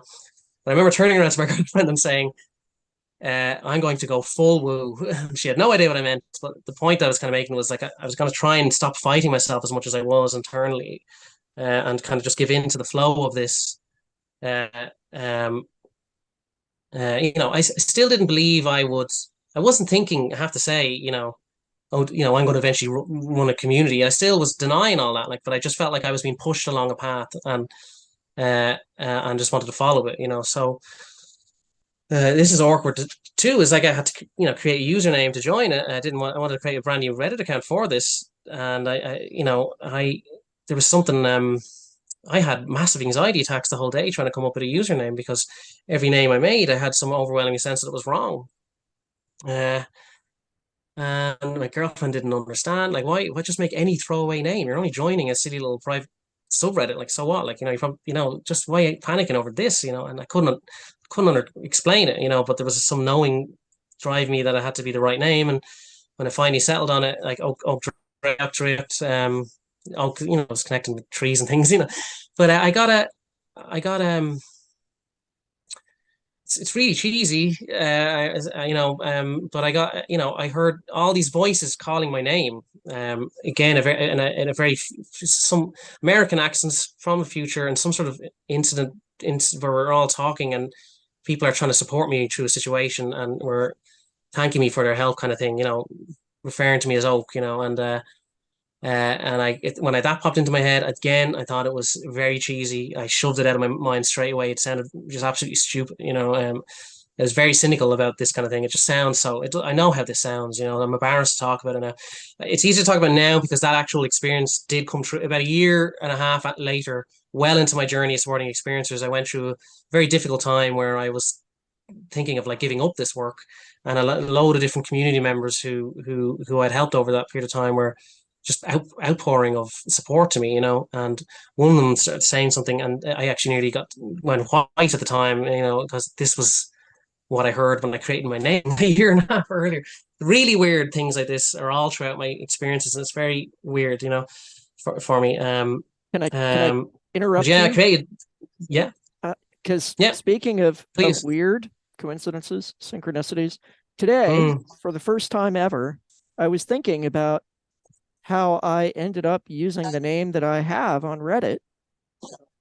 Oh Just yeah. today, was thinking about this and how, like, man, I had no idea the direction this was going to go, and I could have ended up with some wild, username and been embarrassed about it or whatever. And thank gosh that I ended up with something appropriate. I also created my Reddit account, the one that I have and I'm using now, specifically in relation to my own experiences. And it was just, it's just odd. You're talking about this, and I was just thinking about the same thing today for the first time ever. Just random. I mean, it's not like, this is not like, oh my gosh, profound, it's proof. It's just the kind of random stuff that happens. And I do want to go back a little bit, backing up, and comment, about your experience with the trees and the subjective nature of it and how challenging that is, and when I was going through my own experiences, I tried to ignore the subjective stuff as much as possible. I wanted to focus on the objective data. And I was looking at all of the research in parapsychology, going, does this match up with my own experience? And over and over and over and over again, it was like, yeah, it does. And there is actually empirical data supporting a ton of the subjective experiences that people have. They've come up with really creative ways of testing things and trying to figure out how to measure them, and going, yeah, there seems to be something to these experiences, and they're still just trying to map it out. But there is a ton of data out there, and that was the only thing that got me through this. If it hadn't been for that empirical data that was there, I would have been I don't want anything to do with any of this because it's too weird. It's, and now it's finally gotten to the point where I'm willing to start thinking about some of the more subjective stuff and being like, is what I'm feeling related to anything, or is it just, this is just a normal part of being alive and it's what people feel? But then I'm like, yeah, but what does that mean? Like, yes, that is a normal part of being alive. Like, psi experiences, the research shows almost everybody has some psi ability. So yeah, people are experiencing these things all the time, but they just tune it out because it seems irrelevant to their everyday life. And so, you just kind of Yeah. ignore it after a while. But then when the experiences get profound, you go, I can't ignore that. Like, I don't think I should ignore that. Yeah. Like, what the hell was this? So I just, again, I wanted to just sort of underscore that It's a the huge things you're thing. saying for the people who don't have any experience with this and are like, man, this all sounds really weird. He's feeling things from trees. I'm like, Yeah. yeah, it does sound weird, but if you look into this, I mean, Yeah. they're learning. Scientists are like, you know what? Trees communicate with each other. And guess what? They produce electrical Mm-hmm. fields. And that electrical field is Mm. one way that they communicate. Are people able to detect Mm-hmm. that? Well, birds can detect the magnetic field of the earth. Sharks can detect electrical fields. I don't see why people couldn't. We just don't normally think about it. So anyway, Mm-hmm. I just wanted to throw Great that in. points. No, absolutely great points all around. I could add, like, like people have had these, they thought about their parent, and next, their parent rings them on the phone a few seconds later, or they, suddenly feel like someone's looking at them. They turn around and they catch someone staring at them, or um, things like people do have these extrasensory moments. And everyone, and they just, people will chalk it off to, I guess, a coincidence. But there's an inner knowing that a lot of people have that there might be something to that. But there's also a kind of a sense of a social stigma. Like people want, rational, sensible, intelligent people who are, who trust the science and all that. Like, they're worried about if they go down even kind of considering this stuff, that they will appear like someone that they would have, they would roll their eyes at, and so they then deny, and tragically, they basically can kind of deny some profound experiences they have had, in various stages in their life, that they might only ever bring up maybe after in the pub with, or bar after a couple of pints or whatever, in the appropriate moment. But like, they don't dare think about otherwise, because I'm a rational, smart, intelligent person who doesn't fall for silly things, or it's yeah, there's a social stigma around it too. Even just considering the psychic experience one various people have had, or when you're a kid and remember having a past life or having a different family. I had a conversation when I came out of the closet with some of my friends. I did have a conversation with one friend, and he revealed to me, that this is an experience he had, and you could see he would consider himself the classic, you know, works in IT.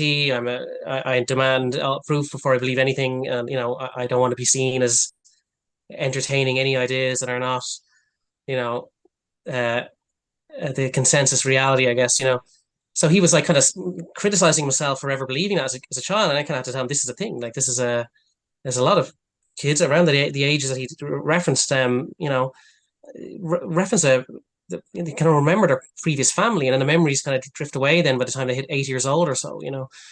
uh, so like, there's people out there who you'd never believe it, but have had experiences, like, kind of, you know like, you sit around a room with five people, a lot of them, like, one of them may have had an ET experience. You know what I mean? And just never, might have taken them decades to even acknowledge it, or you just don't. This is another reason why, in some ways, once people start talking about things, you'd be surprised on how many people actually start opening up when once they know they're not going to get that social shame for doing so. So if you have four people suddenly sharing their experiences, that fifth person there that would never normally have done it, or never even considered these things being real, will suddenly go, well, actually, I did have this thing that happened to me, etc., etc. So the social aspect of it is a huge thing too. But yeah, I remember, you're right. Like, a lot of people, the data thing, and the fact that there is that, actually, there are very smart people out there collecting data on the phenomenon and all that, and it's a huge validation on when you're being challenged with these experiences. And I remember that was a big aspect of your journey, is being able to kind of process a lot of that data and argue the case for these things. And you do it very well. And I want to touch on your name, like, just so you know the significance around your name. I would talk to many different experiences who would be aware of you and your work too, and some of these people have had mantid encounters, and your name has a resonation with them, like, so, like, they're just, there's something going on with names. I don't know, like, but like, but And it has an effect on people, like, too. I A gave it, positive effect. yeah, I gave it so little thought. Like I created my Reddit account Mm. specifically because I was like, you know what, I'm gonna go on to the psychic subreddit and try doing tarot readings for people and see if other people Yeah. say that I'm doing, like, I want some objective data that is not people that I know. I want to try doing tarot readings for other people so they can tell me how accurate they are and I can try and gauge for myself. Then the first one that I did, I ended up doing a remote viewing. It was more just kind of clairvoyance. Mm. It was 100% accurate. 100%. I got, like, of Mm. the things I communicated to this person about the room and where they were and everything, every single detail was right. Mhm. And it was like, what the hell is going on? Like, I came here to try and do a tarot reading, and it turned into this, and I'm like, well, and so, and I feel like we're jumping ahead. I'm worried about time, but I Yeah. do want to note that, with the Experiencer subreddit that we co-moderate, we realized we had to give people a safe space to be able to talk about this, to encourage them to talk, because we saw what was happening on the other subreddits. Yes. And that the only way we could do it was to say no debunking, period. Like, even if you're Yes. trying to help, Hmm. offering prosaic explanations for people's experience, you can always do that. Like, no matter what their experience is, you can always explain it away if you want. Even if you're like, you hallucinated, you imagined it, or you're lying, you know? Um, and so we're just like, you just can't do that here. Like, everybody does that everywhere else, but not here. Yep. And that seemed to be the Yep. magic ingredient that we had to give people, Oh, yeah. was the safe space.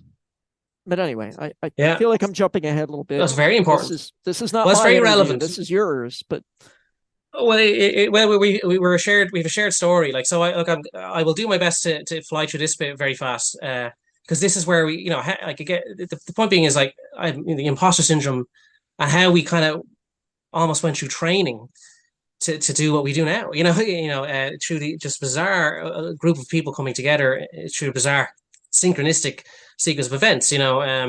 So a number of us find ourselves on this private subreddit, which the intention of this private subreddit was for this experiencer from the Defense Intelligence Agency who went by the Reddit username Space Between Us, to every now and then share, their contact experiences, but they weren't all that active on their own subreddit. I must say, interesting enough, they spent a lot more time kind of arguing their case for their experiences in other areas of Reddit, but I was going through a close encounters of the third kind moment at this stage, where uh, I just dropped everything, and was just something about interacting with the people on this subreddit was important. The classic line from, it's important, it means something, and so this was my potato mountain throughout the spring summer of 2021. I just day and night, I just found myself compelled to interact with the people in this community. So as I said, I'm an introvert and a social anxiety and shy person, but I was just compelled to be, this is just text-based communication on Reddit. Like, I found myself amongst other people who finally got to talk about metaphysics, consciousness, ETs and all that, and not get torn to shreds about it. This seemed to be their first time in a similar space. Everyone seemed to be quite in a similar space. It was quite interesting. So I just became super chatty, chatty, chatty, chatty. I found myself like incredibly chatty, chatty, and I felt safe because it's a small little environment, private with like-minded people. And screw it, I gave myself permission. I'm going full woo. If it and if it, all else fails, I'll just delete the account, and it's just all it was me on some private subreddit for a while. That kind of thing. But I was in a massive flow state. So this is it. This particular year, the summer of 2021 is massive, and you could spend. It's a huge saga for a lot of different experiences. I know, ourselves included. It could be its own. It could be a 3 hour podcast in itself. So I cannot do this justice. I have to skip through a lot of it. But this was huge, right? But basically, long and short, the space between us, Defense Intelligence Agency person, um found themselves in kind of getting a lot of kind of, I don't know, I guess controversy and things like that with, was kind of, but it was also very interesting that they were going on past. They did reveal their real name. They were actually from Defense Intelligence Agency. It was quite exciting. So there's a bit of momentum going there, but huge amount of community buildup going on the subreddit, and that I found myself kind of fostering, but it was just by being chatty. I wasn't going, I'm going to run this community someday. I was never, that idea was still absolutely, forgive the pun, alien to me. It was, a Discord was created to follow this person's story. Eventually, I got invited there. Very shy initially, suddenly super chatty on there. Eventually, I was there was something particularly magical going on there. I started realizing I know these people. These people just, I know these people, and then I hit, again, I realized that, I kind of carried with me throughout my life this kind of a sense of this kind of sadness. It's really difficult, this, but of like real close bonding and friendship that I like I didn't have, like you have, and it was almost like, is this something that I had from a past life? Once I realized that could be a thing, basically, then I realized what it was. It was this nostalgic feeling for people I would meet in the future. It was very strange, timey wimey stuff. But yeah, I once I started, especially with the Discord, meeting people there, and then they're sharing. We got very intimate, sharing our life stories and things, and then ended up on these group voice chats. I one time after a conversation, I nearly vomited in the kitchen, as I had my computer was in the kitchen at the time, because I was like, these people were the people I was meant to meet from my download. It was really, that was very hard and very strange, but also exhilarating. So again, I'm not telling anybody this stuff. Because I had very embarrassed to still share experiences. But things started happening. I started having what felt like a telepathic interaction with ETs. I could feel non-human intelligence was basically tuning into me telepathically, and I just knew that intuitively. I wasn't getting voices, but it also was fighting it, thinking how crazy this sounded, and also I was a bit scared because I did have still like that all those still had that fear of grey aliens and things like that from my childhood.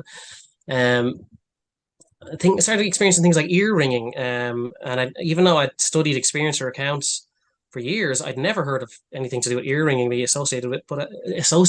But I had a sense that this ear ringing was related to these beings, because it was happening. The timing of these things kicking in was ridiculous, But I struggled with this on my own for weeks before I even one day she community is another example of how I learned what's so important about what we do now. Is because even in this private space, the idea of typing out amongst all these people who are also just like me, typing out, my ears are ringing and I think it might be ETs. I said something along those lines in a comment once, and instantly expecting horrible, you're crazy, or how could you think such a stupid thing comments. And instead I was getting, are you serious? I can't believe you just said that, because I'm going through the same thing. Blah, blah, blah, blah, blah. All these people were so grateful that I'd said it, because they were juggling it too and just needed someone to almost say it so that they could kind of finally talk about it. And I'm like, whoa, what the hell? And then, I'm become really good friends with these people, having voice chats all night and typing on the subreddit all day. One person was quite psychic that I became friends with, and was like, oh, you really do have ETs trying to connect to you. They just want permission, you need to tell them that you are ready for it, because, like, they can pick up your fear, kind of thing. And I was afraid, but by being around all these other people that were amazing, it really helped me deal with my fear to a degree. Like, you're just having great banter with these and great discussions with these people. Like, it just, having community just made all the difference, basically. It's a huge story, but I basically did some work to overcome my fear. And then one day, I have to stress that at this stage, the community was still just following this case, and then talk about the woo. We wasn't an experiencer support community yet,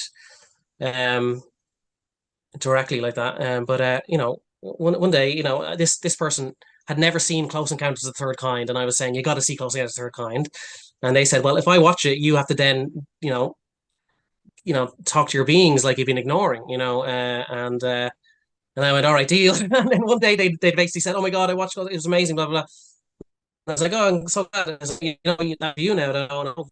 All right. Well, but I was in such a good mood. I was so happy. It was great fun talking to this person that I said, look, I'm going to do it. You send me a meditation music, because I'll just get too ADD looking up the perfect one.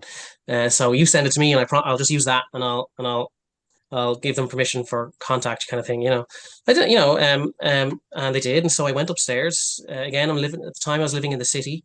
I lay down on my bed and listened to these binaural beat music, and I sent out very sincere, very direct, and very, full belief. Look, I am open for contact. If you got guys trying to connect with me, I'm open for it. I'm open for contact. And I sent out also the feeling of emotional signature of gratitude along with that, as a signal, and now I didn't know what the hell was going on. I thought maybe the ear ringing was going to suddenly turn into a voice, like, hello, Oak, yes, it is us, and I don't know if I was ready for that, so I was a bit nervous about that idea, but so it was about 8 o'clock or half eight or so. It was still daylight at the time, and I started the meditation. I actually fell asleep for a little bit, which is not like me. I, still, I'm not a big meditator, spinning thoughts and all that, but I was very focused on the transmission, if you will. I didn't get any ear ringing, and then I woke up, and it was about after 9, or just going on 9. I can't remember the exact time. It was now nighttime outside. I felt good, but nothing happened. It was an anticlimax. Nothing happened. I was kind of laughing at myself, thinking, well, I tried. I broke. Still was a big achievement for me to actually do that. A, get over the fear, and B, sit down, meditate. Signal in the first place. For me, I had just, it was still a watershed moment, just even then, to overcome that fear to do that. So I was happy with myself still. But then I was laughing at how stupid I was to think that anything would happen, and I was beating myself up. Then my ears started ringing, and I thought, where the fuck you guys 40 minutes ago? And then I laughed to myself, thinking, what was I thinking that ear ringing has anything to do with telepathic link to non-human intelligence? That's a stupid thing to do. It's probably just something going on with my ears every now and then. I'm an idiot for thinking that, but laughing at myself. And just as I'd finished that thought, a flash of light came into my bedroom window, like nothing I'd ever seen before. And I look out and is this like happened right with my thoughts, And I look out the window and I was like, am I seeing things? It's a full night sky. I could see the stars, and then another flash of light comes from a patch of sky, and suddenly I could see where it's coming from. Then, and I basically see a triangle craft curling down from the clouds, flying down over the suburbs, basically. And it flashes at me one more time, and I leap off the bed and go straight to the window, and I start screaming at the top of my lungs for my girlfriend to come up and see this. It, now knowing that I've definitely seen it, curls back up and then cloaks, like something from Star Trek or something like that, if my girlfriend doesn't hear me, she's in the kitchen. I'm white as a ghost. I'm in shock, but I'm elated. Like, this is real. This. So now, now I'm in experience. Like, I just got absolute confirmation that this stuff is real. That was a very risky looking maneuver as well. It was very intense to see something like that. Again, like, I'm in Ireland here and in Dublin City. I wasn't thinking of CE5 at the time. I was in my house. Like, I wasn't thinking in those terms. And I would have thought, I did believe at this stage that type of human initiated contact was real.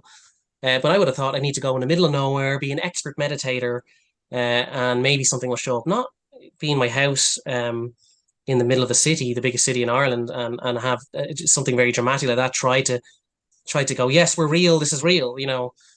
Like, that was very shocking and very a bit intimidating in that regard too. Like, I'm just some idiot from Ireland. Why? Like, that's it seemed very risky on where these just ways. It confirmed the consciousness stuff. It confirmed, like, some things can read my thoughts, and it confirmed for certain for me, because I still was sketchy on my down childhood experience.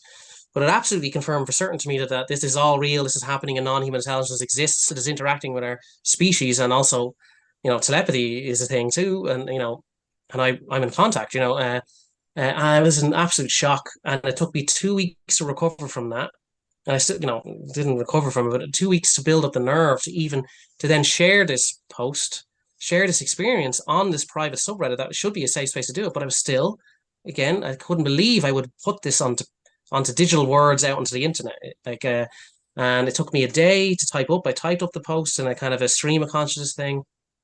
I remember, I kind of felt like they wanted me to. It was very strange that. But I thought I'm going to get ripped to shreds. Even though all these people are lovely, just that's how much was from years of watching how these communications go down on Reddit, you just have that. I'd also know what my past self would think reading this account. It's so nuts. So I had all those thoughts battling as I'm typing this. So it's very hard to type that. Actually, there was a huge, again, watershed work the courage just to type that out and put it online, even though I'm anonymous. And in a safe space. But I did, and I collapsed into bed just right afterwards. I probably made the biggest mistake of my life. Someone could find this, and I look crazy, all that. And I remember just as I collapsed into bed, thinking I made a massive mistake. There's 111 on my clock, and at this stage I was well familiar with this kind of stuff was happening all the time, and I was just like, "You bastards!" I kind of just laughed, and then I collapsed into bed, and I woke up the next day with an outpouring of support from the community. But not only that, there were certain people in the comment who had read my experience and then had an experience as a result. It gave them confidence with the stuff they were going through, and then they ended up making comments. There's a ripple effect there, and then I had an outpouring of comments, private messages from people who were going through basically what we would call now as an awakening period of time and needed someone to talk to. So that wasn't fully happening on the subreddit yet. I basically kind of broke the seal of that by sharing my experience, and then also I realized, oh my God, this is how it happens. Like I didn't know how I'd ever help experiencers, but now suddenly I had people coming to me because they resonated with how I shared it, and then deemed me as someone that they just felt safe to chat to after all my chatting and all that had happened previously. And I'm just basically being someone to talk to while they're kind of just need to talk about their stuff because no one else in their life, they have no one else in their life they can talk to about this stuff too. And it was helping them by being able to talk. And I'm like, right, this is it. This is how it happens. We're a social species. We process stuff we go through by talking with just getting to talk with other people. So there's room there.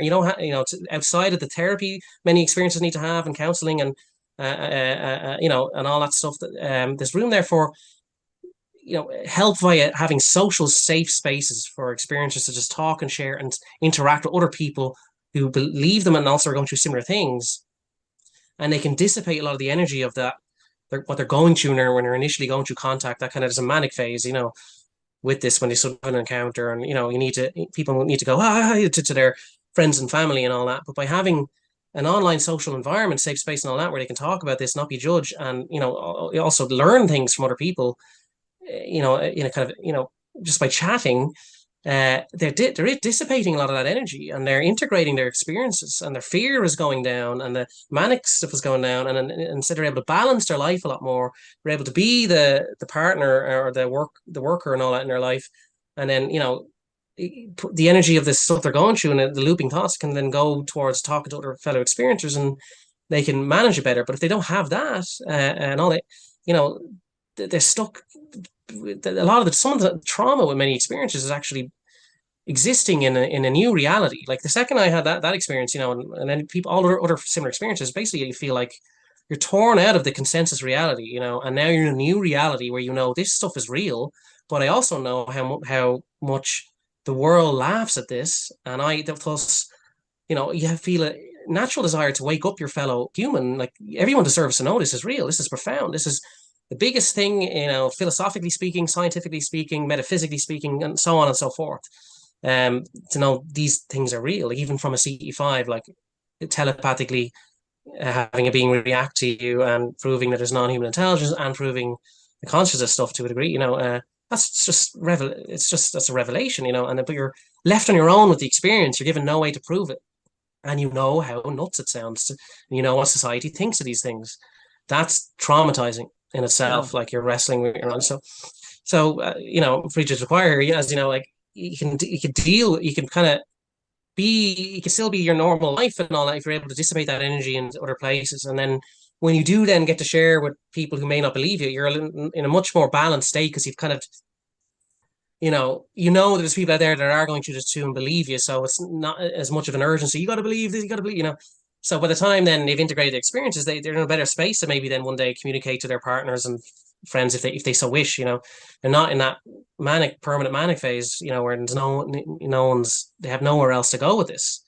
So that I realized that in all that moments, and I realized this is what I have to do. And so I found, even though I had social anxiety, I very much quickly found myself, because most of the other experiences I was talking to were very shy as well. So I don't know, just maybe it's the Irish thing, but by default I was a little bit more chatty than everyone else. So I found myself like fostering experience sharing chats with people, being there for them as they're going through their awakening experiences. And then I unofficially started turning the subreddit into a kind of an experience sharing subreddit. The person who started it seemed to have no problem with that, kind of stepped back and allowed it to happen. Was also kind of seemingly, I guess, aware that the controversy that they were getting into with their experiences was kind of having an effect on this, and so they kind of stepped back. They didn't want to. If I always respect them for that, they didn't want to maybe uh, bring any drama towards this from what the stuff that they were dealing with. So basically, over a period of that summer, basically, there was a whole group of us going through an awakening, validating experiences, turning the subreddit into an experience sharing place, turning the Discord into an experience or Discord. I was eventually handed over the subreddit, basically, and then a period of time later, I was asked to be a mod of the Discord, and then eventually handed over the Discord. Now, I refused the call. I did. It took me 2 weeks to accept the moderator role on the subreddit, and I very nearly refused to become a moderator on the Discord. I felt, even though at this stage I did, there's technically I was gathering people together and stimulating the conversations and all that. I felt safe not being seen in any leadership role. I didn't want that, and I was very stressed about that. And low self-esteem and all that too. But I kept having, after that craft experience, I had constant contact, constant stuff flying over my house, happening at very synchronistic moments. At one stage, the day I was asked to be a mod on the Discord, and I nearly refused it. Uh, um, a lot of people, a lot of experiences have spheres, glowing spheres, uh, responding to them, and in the airspace above their house. It's a very weird one. Even some experiencers don't believe the people that are having this, but this is real. People are having it. Um, this is what I was having this all relation to my work with experiencers, and all relation to them trying to again encourage me to take on leadership roles and stuff in this too, which I was again too afraid to. Um, but I had a kind of a wider understanding of what was kind of happening, So I realized there was something bigger happening here because of my download, which I wasn't telling anyone about.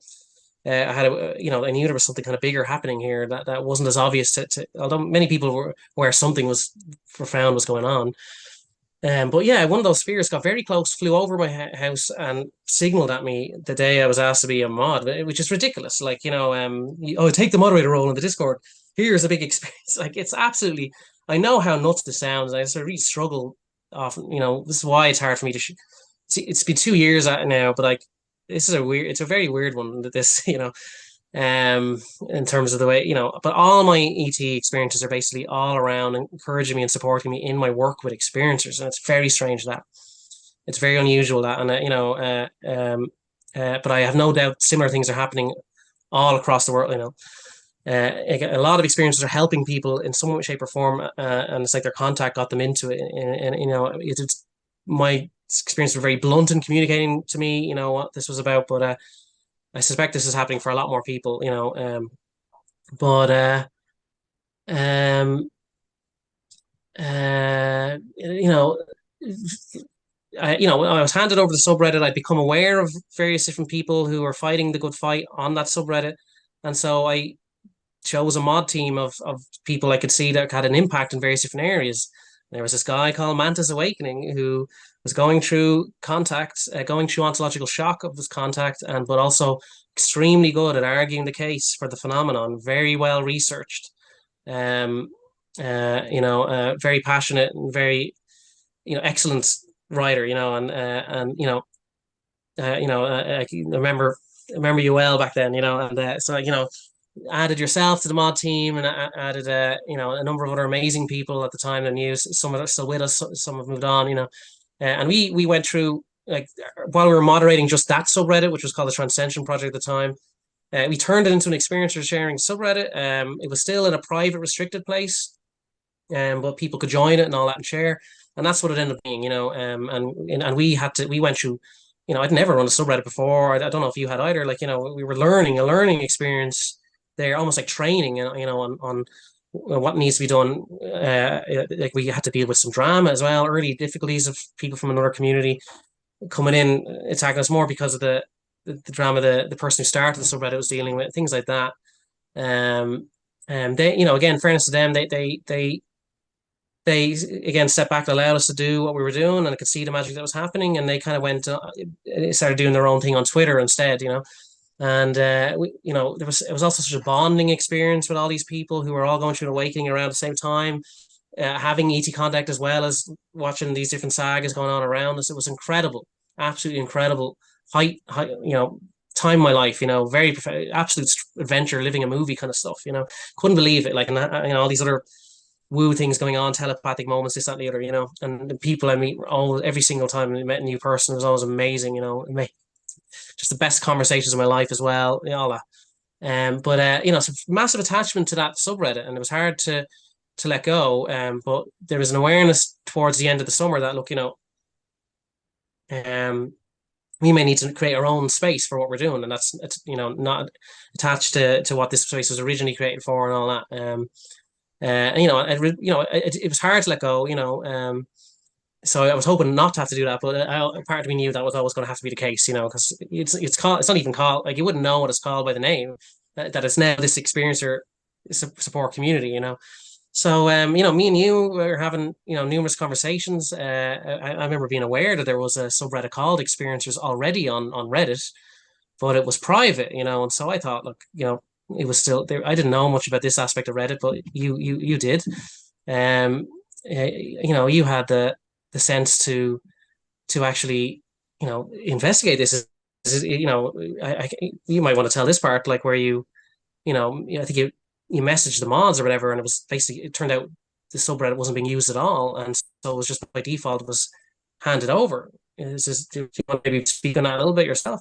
Well, and it's interesting you're reminding me of that, because that's happened to me twice. So yeah, the subreddit there were no mods, it was inactive, and it was locked because there were no moderators.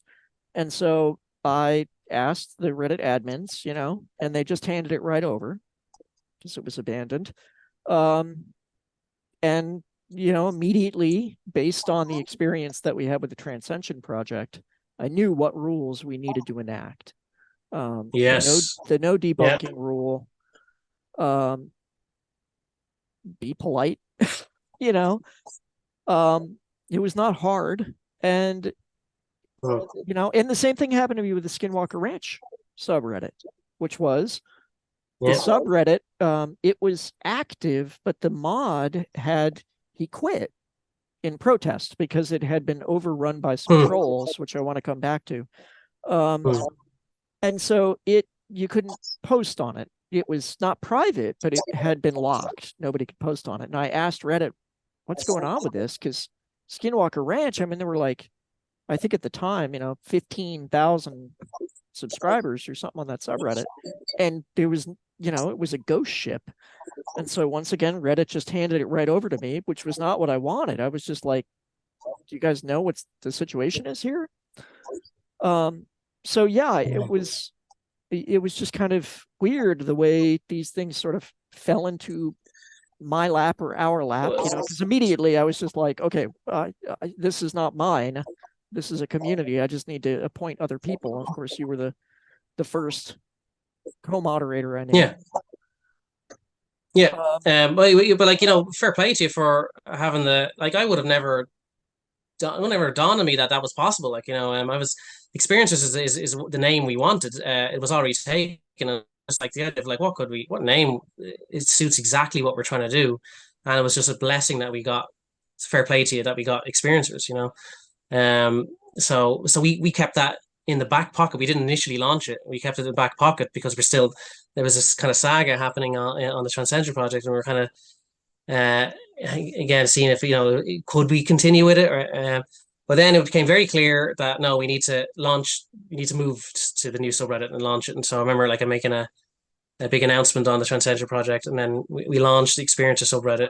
I can't remember the exact date, but it would have been, maybe it was November 2022. I'm not sure. But anyway, I can't remember exactly when we launched it, but it was, I knew this was and we learned exactly what kind of rules are needed. We knew exactly that it needs to be kind of ruled with a kind of I guess an iron fist in a way. Like, the discussion was like, should it be private and all that kind of stuff. And I very strongly, this needs to be public, because like what we did, we basically had training in a private space, but it was very clear, like, from my experiences and how what we all went through, people need there's great private spaces for experiencers out there, and I'm running private spaces as well, like, but there needs to be a public place where people can still be anonymous. That's a great thing about Reddit and Discord, and you can kind of use people, gamer tags, if you will, or just, you don't have to give your full real name, so to be able to kind of come across experiences in a public setting, read them, and but not then, because there's a psychological thing that happens. Like, someone might share a profound experience in some other subreddit, and they're thinking, "Wow, some of this might be me," or "Wow, I'm starting to. I mean, it might be something to this." And then they scroll down to the comments, and the comments have a psychological impact on even the readers, on how they believe what they just read to a degree. The comments are suddenly all cynical, ripping people to shreds and all that. What that tells the person is, "Oh no, I don't want to be one of these. I don't want to be seen as these people deserving this kind of rip to shreds. So, I'm gonna deny that experience, and I'm not even gonna ever think of sharing any of mine. And I'll never think about this stuff. It has that impact. If experiences deserve, both the lurkers and the person typing deserve to be able to kind of share an experience, and then not be subjected to a disaster comment section of people taking the piss, attacking, debunking, and all, or it's just horrible cynicism, all the usual kind of internet crap, you know, uh, uh, you know, that's kind of, it's easier to do in a private setting where you're controlling who comes in and out. But when you open up a subreddit publicly, you're opening it to the public internet, and so, but it was important to have it public. So that meant, we're going to have super strict rules, and we're also going to have to rule it with an iron fist to a degree, like, be very active moderating, be quick to the ban button. And, I said this before, like, I have no shame. I will hand out bans like speeding tickets at the Indy 500. It's a line from Apocalypse Now. But yeah, like, because we're going to eventually get, we knew, look, the subreddit was small at first. I very much knew if you build it, they'll come. I guess my download experience, all that, my experiences, I knew this was going to be a thing. Just time would do its thing, because we were well aware ourselves. We talked about this a lot. There's an awakening kind of going on. More and more people are having kind of experiences, and more people are comfortable sharing for a number of different reasons. 2017 article, the subjects changed, UAP stuff in the media, etc. But also from my own contact experiences, I was very well aware that, okay, I was contacted in the 90s and shown, me as part of creating experiencer communities, basically, in the future. That future kicked in spring 2021. Why 2021? Why not 2005? Why not 2040? I mean, this was very precise, very precise, and sure enough, a huge amount of people that I first met and started doing did experiences support for, actually they went through kind of a contact awakening kind of situation in 2021 or around it, like 2019, 2020, 2022 as well, So, and there's just this build up happening, so, there seems to be kind of in my, and of course I don't know, it's just my theory based on my experiences, obviously, but I don't know, of course, but my sense is there's a psychological preparation on both the human side for some eventual disclosure, and some faction of ET side, because I believe there's all sorts of different beings, and it's a zoo out there, basically, it feels. But there are some, I believe, benevolent beings that are trying to kind of wake up people to this reality in as best they can, and prep, that, hey, you're not alone. Hey, humanity, you're not alone. Hey, consciousness,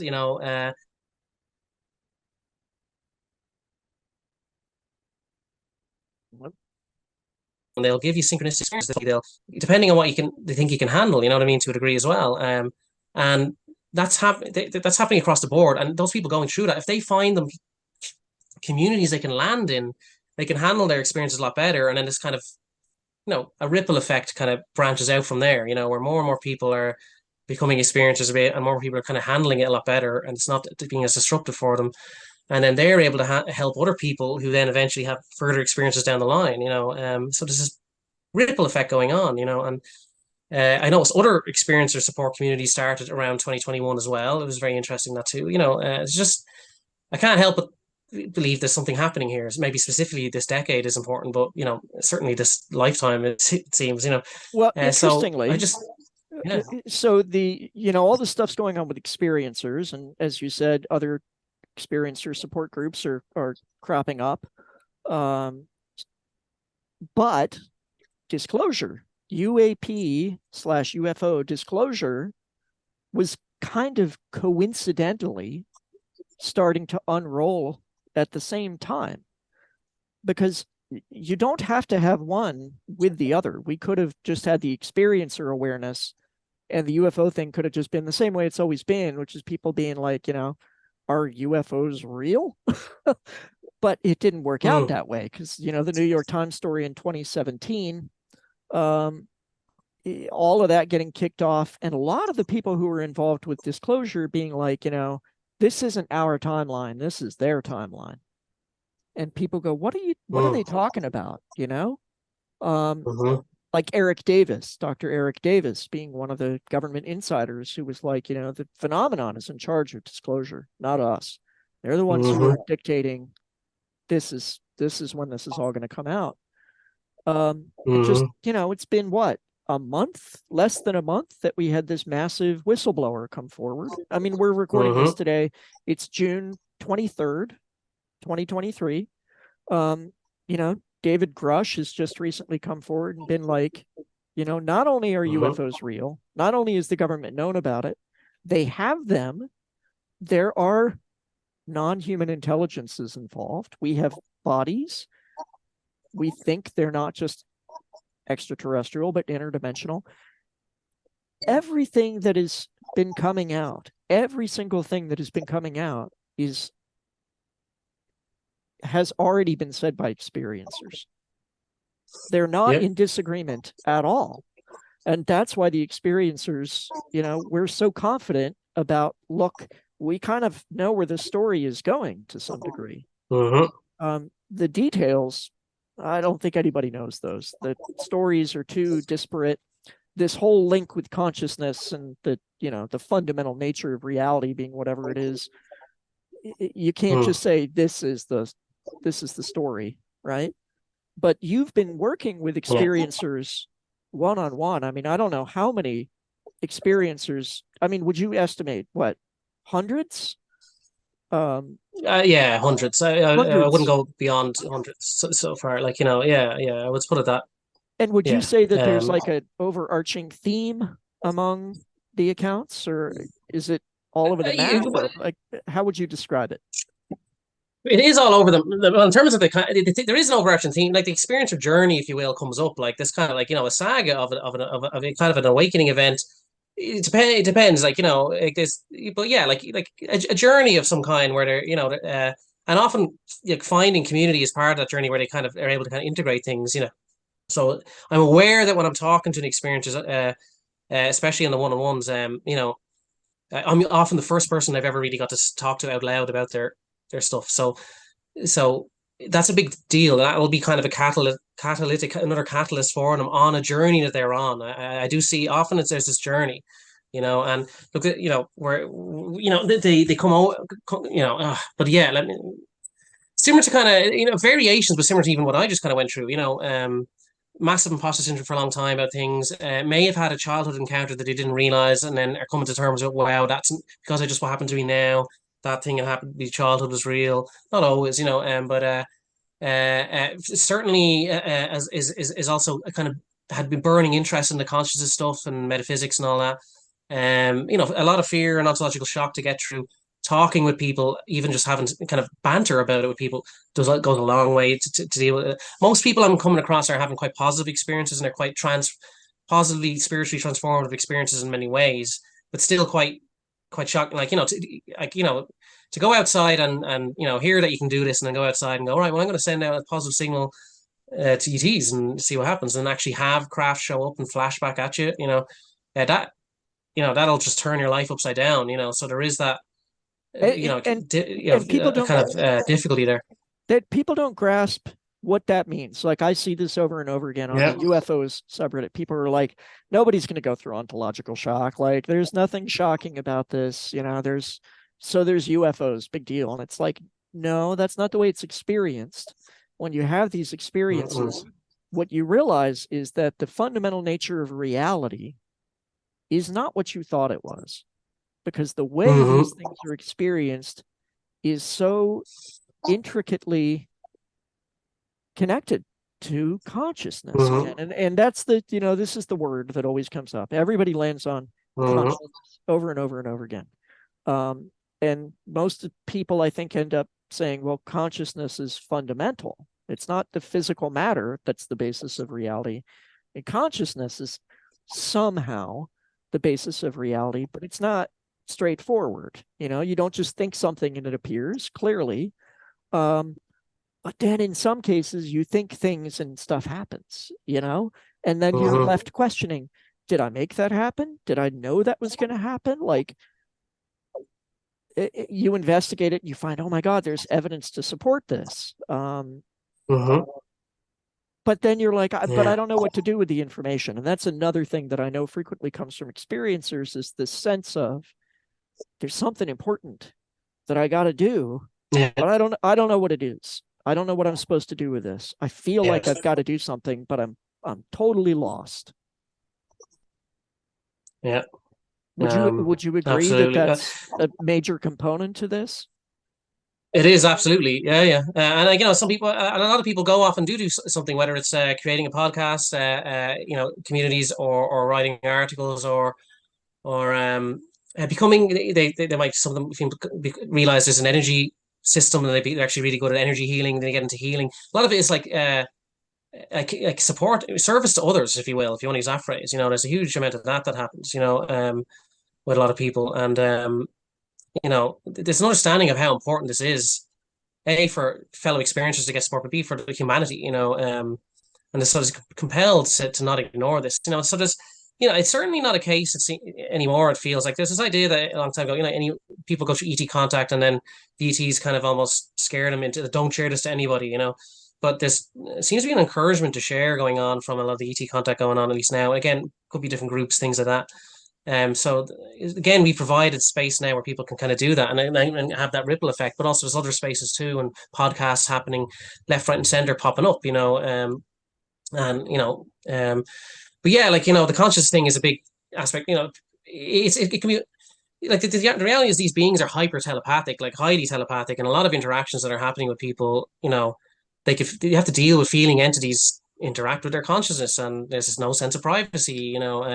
They could be a day to day connection could trigger, or it could be a dream contact event, or a meditative contact event. So a lot of encounters people are having, the entities aren't just like walking through walls, sitting down and having a cup of tea with people, but they're trying to kind of it seems they're really trying to show, look, these things are real too, and also maybe it's a safety thing, but they're communicating with them with these abstract ways, and look, some of the way that these beings interact with us, often it's important, they don't leave us with a lot to prove, and then also we know how crazy it sounds then to the mainstream society. So it's frustrating that they interact with us that way, even.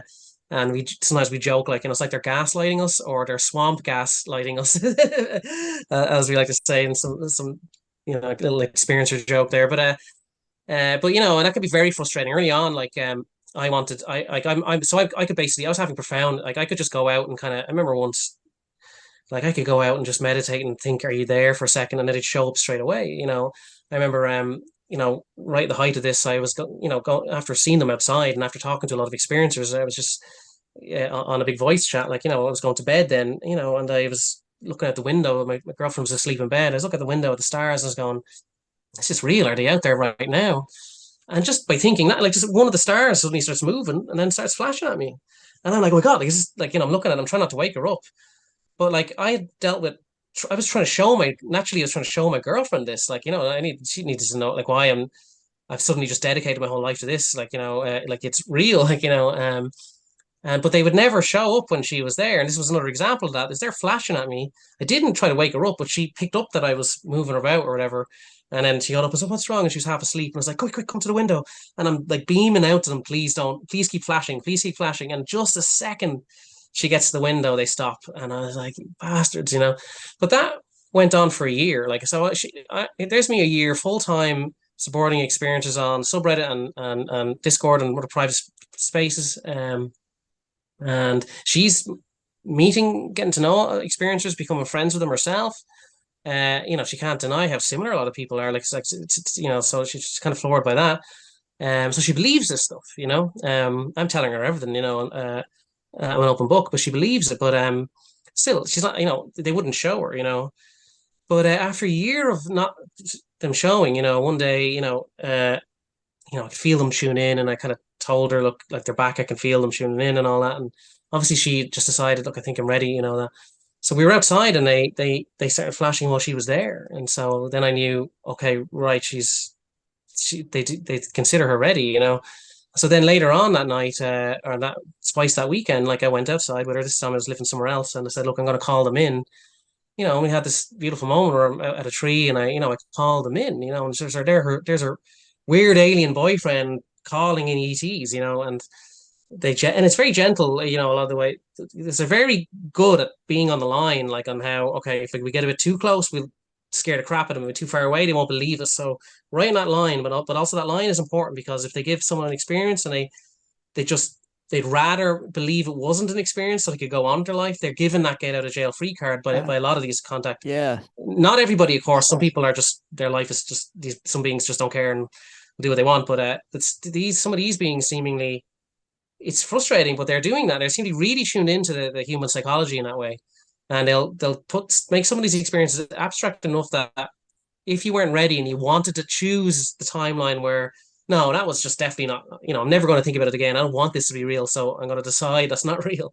You can do that, you know, because it's just abstract enough. But if you really, so they really seem to be quite conscientious about psychological well-being, about handling this, and they displayed this with my girlfriend because, um, uh, even though it was a very gentle experience and all that, like she was just kind of stunned. She didn't have, you know, I talked to a lot of experiences whose partners are with them on this journey, but their partners are not having, you know, they're kind of just like in a different headspace, supportive but don't really fully believe it, kind of thing. You know, you kind of, people naturally would kind of, you know, it's like, oh, you know, yeah, you might, you know, this is an amazing experience. You know, life is so interesting now. But our partner is able to do all this woo stuff or can contact ETs or whatever.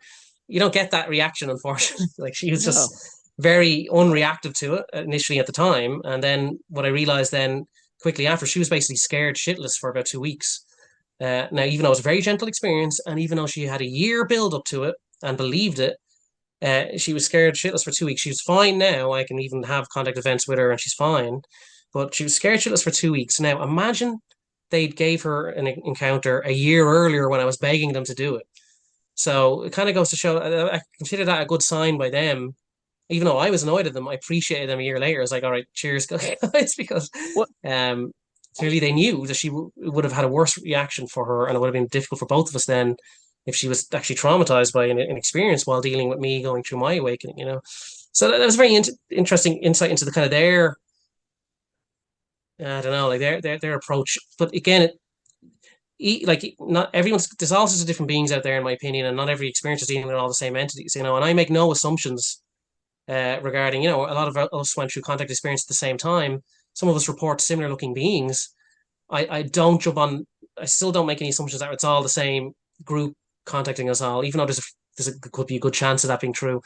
I can't make that assumption. There's just so much still I don't know what's going on up there, you know. So I kind of operate under you know, there's a range of different greys out there. Some of them, you know, have totally different behaviors and totally different agendas and all that, and different ways of interacting with people. Same for every other group of species. You know, likely there's just the same as there is with humans. You know, so just because a being looks one way doesn't mean it's the same group as another encounter with a being that looks a bit similar. You know, and again, our descriptions of and names for these entities they're not great at the moment. You know, they're just very Yeah. general descriptions. You know? Yeah. Yeah. Um, Reptilians, for example, where, you you know, and people frequently associate them with negative experiences. And the truth is, they are frequently associated with negative experiences, but not always. And, Yeah. you know, that's one of the things that we really try and remind people on the subreddit a lot. You know, we got a number of rules, you know, phrased in various ways to just say, look, nobody knows the truth about all these things, and it's not simple, and we shouldn't be making, you know, declarations, this is the way it is, you know, whether it has to do with the race or an agenda or whatever, because there's there's not enough data to work from, first of all, and the data that we do have is there's a lot of disagreement on it. I do want to go back to one of the things you said, because I know, one of the things we hear from people a lot is, well, if you can just summon UFOs, then just set up some cameras and film it and prove it to the world, and you'll be a billionaire or something ridiculous. Yes. Well, again, these beings, and it seems like pretty much almost all of them across the board have psi abilities beyond our own, and they know what we're thinking, what we're feeling, what we're doing. And if they don't want to be documented, which they generally don't seem to be, they're not going to be documented. I think one of the exceptions to that for non-human intelligence might be the shadow beings that people frequently see. And they've been documented pretty extensively. And I know people watch those and they're like, come on, could be fake. It could be fake. Yeah. But I got to say, the one I saw myself with my own eyes looked just like the ones I've seen in videos, and I know other people who've seen them, and and I was just shocked. So I would say that's the place to start. But yeah, I just wanted to reiterate, like, we've all of the experiencers I know have like tried to document this in one way or another. When you do, sometimes then they disappear. Like they're like, oh, we're not going to partake in that. And they just, and then you don't do it again because you're like, well, I don't want you guys to leave again for, 2 weeks or a month or 6 months or whatever. I'm not going to mess with that anymore. It doesn't work anyway. But we've all tried it, I think, filming it, whatever. And if you do get something, it's unpersuasive. Yes, that's the kind of pattern I've known. Like some people, they will get footage of in somebody's craft that flash at people in C5 and all. It's or the shadow thing. You're never given something but that if you show someone, you've now convinced the whole planet that non-human intelligence exists as interacting with our species, which is what everyone's like. Why don't you get footage? If you got footage that would satisfy you, the person asking me, this would basically change the world. Like that, the kind of footage we want to see is like a Close Encounters of the Third Kind mothership that's just undeniable. People do capture craft sometimes, but it's just again on that line where it's like if you don't want to, it's just not strong enough that it won't convince the entire planet that this is real. Like it could have been a satellite, or you're shaking the camera or whatever, or it could have been the shadow, that kind of thing. It's never enough that would convince everybody that this is real, and that's by design. Seemingly, again, it's great. It seems to be like individually giving people experiences that can handle it to a degree, depending on who's giving the experience, but never waking up the entire collective consciousness to this reality in one big go. It seems to be a build up kind of thing as well. And so yeah, like some of these, like because I really wanted to have I would love to see a craft again, very much up closer again, and I hope to someday. I have seen triangle craft twice now, and I did see one that I think might be launching these spheres, but I'm not 100% positive. But they do that stuff where they kind of cloak in clouds and things like that. But I was like, right, well, if I lose myself trying to constantly film these things, I'll get hyper focused on that and end up massively frustrated and get lost in it. Like I kind of knew, look, I can't bring disclosure. I can just help experiencers. So I got I really made a pact with myself of where I can actually make an impact. My energy is being used. Isn't being and getting lost in a loop, because I do see a lot of experiences who have a lot of craft encounters. They're constantly filming it, and then they're lost. They're very frustrated that no one else is believing them. Then, because it's flashing dot, because it's so profound in the moment, but you can't translate it with camera footage.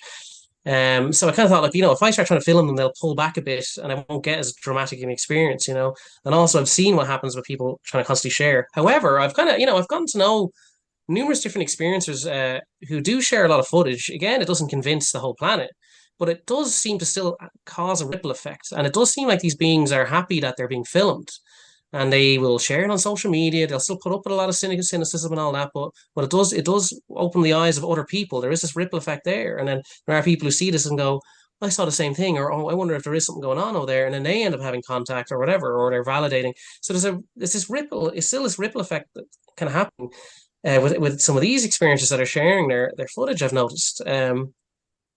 So my assumption that they definitely don't want us to film. It's a bit more nuanced than that. I think, depending on the beings again. What's interesting? Yeah. Some of the best footage that I've seen is not public. I mean, I've seen stuff from other Ah, experiencers that I was like, what on holy cow? Why are you not sharing this? And they have different reasons, but they're always just like, I don't know. I don't really want to share it with everyone. It's like they're just sort of, I don't know. I don't want to say they're being programmed. And maybe it's the ridicule factor, but would you agree that you've seen some really profound stuff privately that is stronger than the things you've seen publicly? Or maybe that's just um, me. Maybe that's just my experience. You've had more one-on-one contact with. so I was honestly like I've seen some very I've seen some very shocking demonstrations of the phenomenon, that people have captured. But when I role play being a skeptic looking at it, I've still seen nothing yet that someone could go, "Hey, world, look at this clip. Oh, Oh, now we've got disclosure because this clip is undeniable." I agree with you there If you for get me on sure. that, Yeah. yeah. But at the same time, would you say that you've seen better stuff that is not shared publicly? Like, Yeah, yeah. why do you think that is? Well, the people I know that some I've seen that they do share amongst a lot of other people, and they kind of get a bit. There's a bit miffed that like not everyone is instantly seeing what they're seeing, so they're kind of like, "Oh, do I want to deal with the social media backlash?" B, maybe they're worried.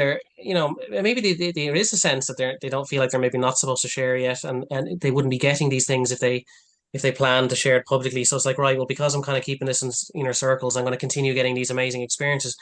If I had, if I did plan, because people kind of have a sense of there's a these beings can operate outside of time and know your intentions and things. If I absolutely was going to share this publicly and all that, then I wouldn't be getting these encounters, and or I'll stop getting these encounters.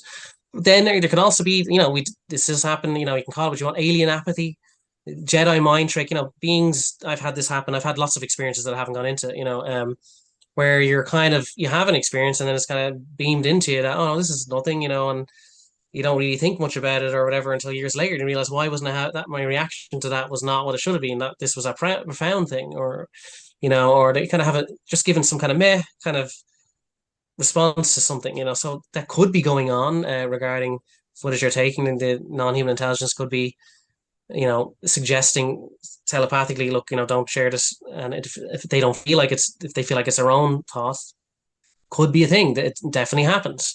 Don't Whether it's happening to these people, I don't know. The people I'm thinking of anyway. I don't know what you think, but you mean that this exists in the phenomenon? The mechanism for that to take place exists. Whether that's what's happening there or not, I don't know.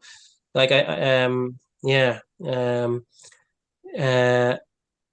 and yeah, look, you are right. Like it does seem like the more cameras or film equipment that beings have to work around, they do seem to be able to work around them, disable them, or again, because they operate outside of time. I don't know. This is going to sound so profound.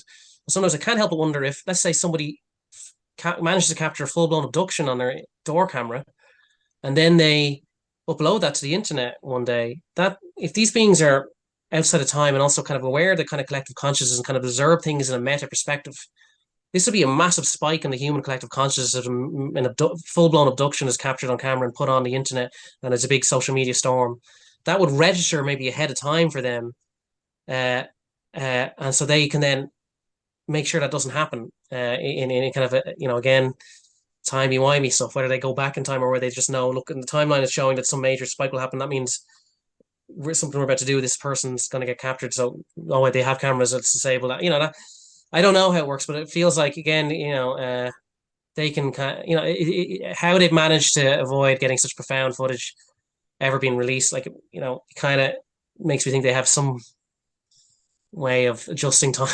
So I don't know, or seeing what could happen ahead and adjusting for it. Well, I mean, For these again, individual things. we know people, uh, remote viewers, psychics, people have demonstrated the ability to perceive the future, sometimes in controlled ways. Yeah, We know it's a yeah, thing. And again, the yeah, phenomenon broadly seems to be much more capable at that than we are for whatever reason. And every weird woo thing you can ascribe to the phenomenon, in my experience, if you look into it, you'll find some degree of empirical data supporting the concept, about the way it functions and the agendas and the, whatever it is. So I it's hard to educate people on this topic because there's so much you have to inform them about to not sound like a lunatic. And it got to the point, my own experiences ended up getting so profound that I stopped talking about them. Generally, I shut way down in terms of what I was willing to talk about because I was like, it's not even worth it anymore. I'm so much more confident than I was, but you're going to have to get there on your own. Like I give people tips and hints and articles and things like that, but I have yet to post the whole shebang online of look, this is 100% what I know and believe, because they wouldn't get it. But I guess, I just want to see if you got, we've gone over 2.5 hours and, well, no, I guess a little bit less than that, but, did you have any last things you wanted to talk about that? Well, I suppose, I'd like to touch on what you said there, and I'll just talk a little bit more about this subreddit, and I'll leave it on there. But yeah, like just for one thing is, a lot of people kind of become quite familiar with what's going on the human side, like all these different.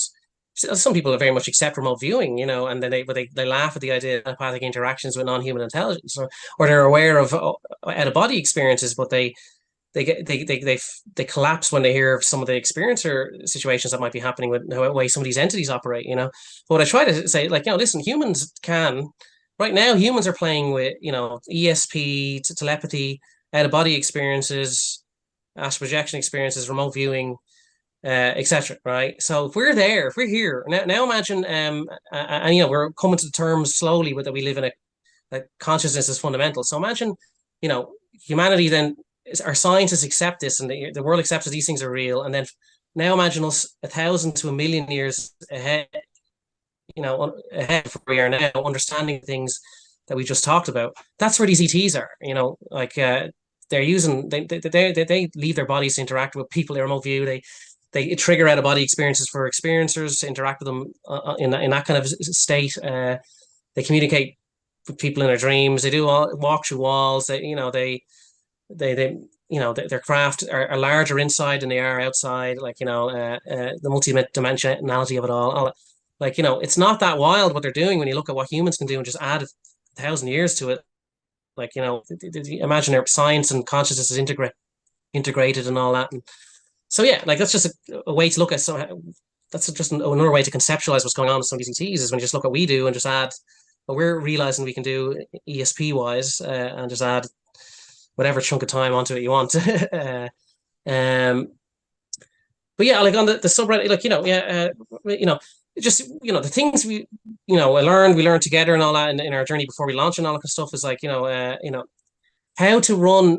And I thought a lot about this is how to run an experiencer community without a collapsing them into various kind of rabbit holes or problems that seem to affect these other subreddits or other communities. You have to watch for certain things. So you realize it's got to be run as a middle path community. We can't have it all as dismiss the difficult experiences people have and the difficult and negative beings that exist out there too. But also make sure that there is positive. People are having positive contact experiences. In fact, most people don't realize that. They only think in terms of production, but there is absolutely amazing positive experiences happening. So make sure that both sides are represented and not fall in one way or the other. But a middle path approach towards the whole kind of thing. But also, it's literally there for people to share their experience, not turn it into a whole big conspiracy rabbit hole thing, because that will just, there's other places that you can have those discussions. It will just we'll go off on a tangent somewhere with what we're trying to do, look, a lot of experiences are given difficult prophecies and things like that, and that is part of the phenomenon. But we cannot have any. I'm no community. I'm running. You're exactly on the same page. We're not going to be running under any banner of ETs are saying this is going to happen at this date. dramatic this, dramatic that, because as we know, people have been getting all sorts of different things like this for decades, and dates pass and all that kind of stuff, and it's all, a lot of it is very contradictory and all that. And hey, even if one of these things was true, there's still, I don't see any benefit from running any community under any kind of banner like that. So we have to, even though that's part of the phenomenon, it's very important that for to running a healthy space for people to talk about their experiences. The last thing you want to do is it turn into some kind of movement like that, like so absolutely not on those kind of things, and manage that. Um, uh, like yeah, like there's lots of kind of dark rabbit holes that people can go down as well regarding big theory of everything aspects of the phenomenon. That becomes a big trap too. This is just literally, we just need a space where an experiencer can share their story, not get ripped to shreds in the comments, have it balanced, and not have them being pushed down to someone else's view of what the big overall theory of everything agenda is, or someone else's view. Because there's other subreddits that exist for those things. People can have those chats there. I don't want to have, people are in a delicate place and they're going through an awakening and looking to just share.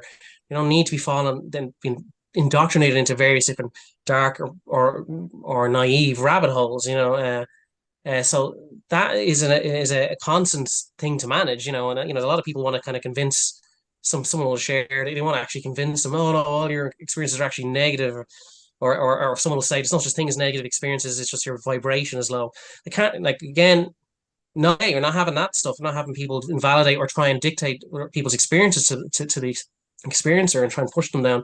It can be beneficial to help someone if they may have had it may be a potential for a positive experience, but they're absolutely terrified from it, to provide a neutral information. That, look, they're here, these other accounts where people, or experiencers do get sometimes absolutely terrified and then find out more later on and it's positive. But you're not, we do want to reduce fear and help so that people can manage their experiences.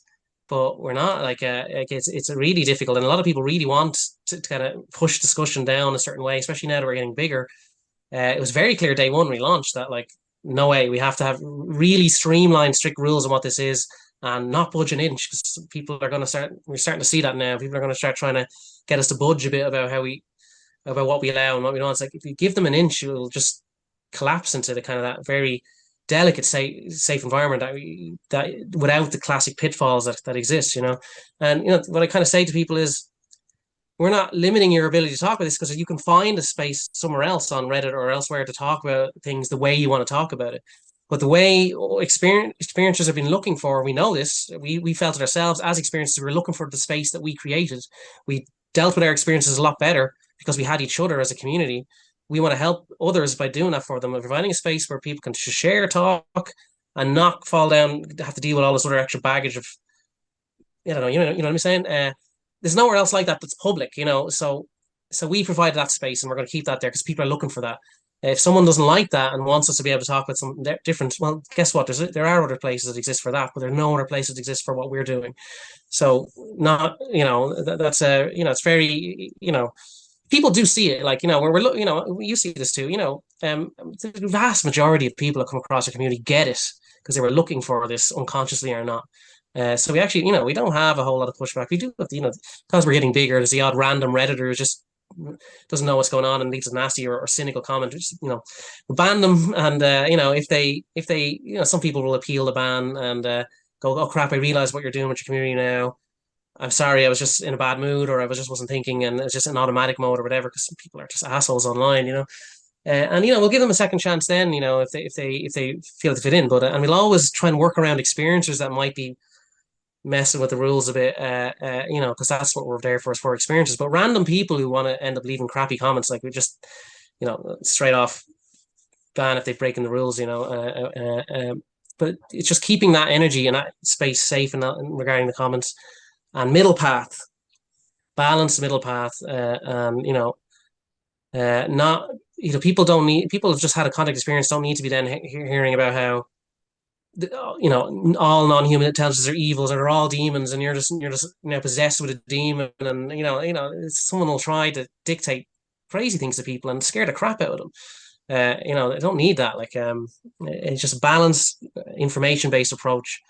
And magic happens. We've seen it all the time. Or someone will share an experience, someone else who might have been lurking reads it and they're like, oh my God, like I was never going to share anything. And now I've read this experience and now I'm going to share in the comments that I've had something similar. And then the original poster gets to have validation from that commenter. The commenter is now, some of these people, a lot of people, as I said, are going through a new contact awakening at the moment, but there are people who've been experienced for decades and never told anyone. And then finally they have a space they can just, with a private username, just put that out on the internet and release that from off their chest, and to be able to have then other comments that are constructive there and not taking the crap out of them, because everyone is simulating, every experiencer is simulating the kind of negative comments and cynical remarks they're going to get because they're doing it to themselves already. Like, I suppose one other thing I want to hammer home is that, yeah, there's a perception out there that, experiencers are like attention seeking, want to be in the spotlight, narcissists who want to share big, because a lot of these stories are very big on a big journey, can make them sound like main character syndrome or whatever. I struggle with this. Like, I know how people are going to kind of see some of my stuff. It's difficult. Like, but the reality is, and I deal with this too, and a lot of people I talk to, experiences are generally very shy, socially anxious people, massive imposter syndrome, not competitive, not very low ego, struggling. They've been beating themselves up in their head about how they perceive their experiences already for years. It's a human gift to be able to allow them to be able to share. Because it's torturing them. And to be able to do that where they're finally not being getting ripped to shreds. It's a gift. And has a huge impact. And they're very well aware how they sound. We're all aware of how we sound. We know what this sounds like on paper. Like even just telepathic, feeling like beings are connecting telepathic. That's by default crazy land, according to ET stuff. And that's what a lot of experiencers are dealing with. That guess what? These beings are telepathic. But they know the tropes and how silly it is. Yes, people know how a mantid being, how it's straight from a 1960s kind of sci-fi B movie, a giant insect being, we know how that sounds. And yeah, some of them are wearing ridiculous cloaks with collars on them. We know how that sounds on paper. We know that when we're typing it or saying it out loud, we know what you're thinking as we're saying this, because we were thinking how ridiculous it is too, yet we've seen it. And I directly encountered this, and are also dealing with how ridiculous some of these encounters are ourselves, but people are having them. And I do think it's really important to highlight that there have been countless research studies by psychologists, doctors, like licensed professionals, qualified professionals who studied experiencers, and over again they've said they don't have any higher incidence of mental health issues outside of like depression than the general population. Yeah. They're not delusional. Mm-hmm. They're not psychotic. Mm-hmm. They tend to have higher intelligence, higher creativity, which is not a bragging thing. It's just mm-hmm. like, for whatever reason, these mm-hmm. it seems to be part of the group. Mm-hmm. Statistically. Yeah, we're all just trying to explain what it is that we've experienced, the way that we experienced it. And we don't know what the answers are. Like, if it came out 10 years from now, they found out that there's a portion of the brain that, you can get infected with a parasite and it makes you hallucinate that you've been abducted by aliens or something. If they got good data to support that, I think most of the experiencers would be like, wow, all right, well, I guess that explains that. But so far, the data supports that people are being contacted by non-human intelligence. Yeah, I mean, if it was a mental health condition that people would have massive abduction experiences or encounters with ETs, like that seems to be why, if millions of people are having this around the world, and like no one's looking at that even seriously as something to study for, even in that regard. Like, what's happening to, what is this condition that people have? Like, it's just ignored on all sides of it. Like, it's happening so much. Like, it's ridiculous how much it's kind of buried and ignored. But look, but this is real. People are having these experiences. It's, as we know, this is absolutely real, and the world deserves to know. I can. Like, obviously, I'm in a big position where I'm, feel compelled. I've dropped my whole life to do this. Like, most experiences are leading double lives, where they're kind of have their real life and, with their job and all that. And then they're and then their secret life as an experiencer, and because it comes at a massive social cost to do it, because my whole life is experiencer support, and I spent all day and night talking with people. I can't lead the double life. Like, this is what I do, so it's just I look like a fool to a lot of people, like, in real life. It's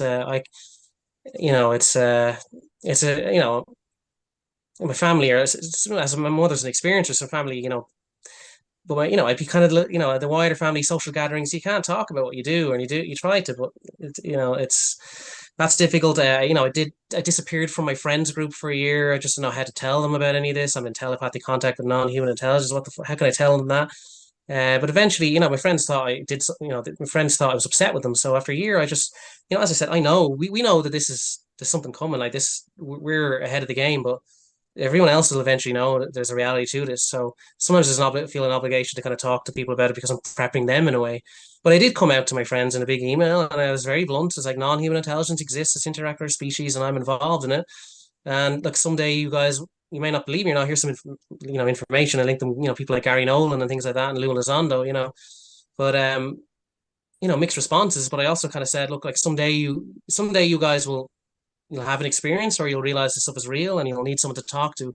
When the day comes, find me, because that's what I do.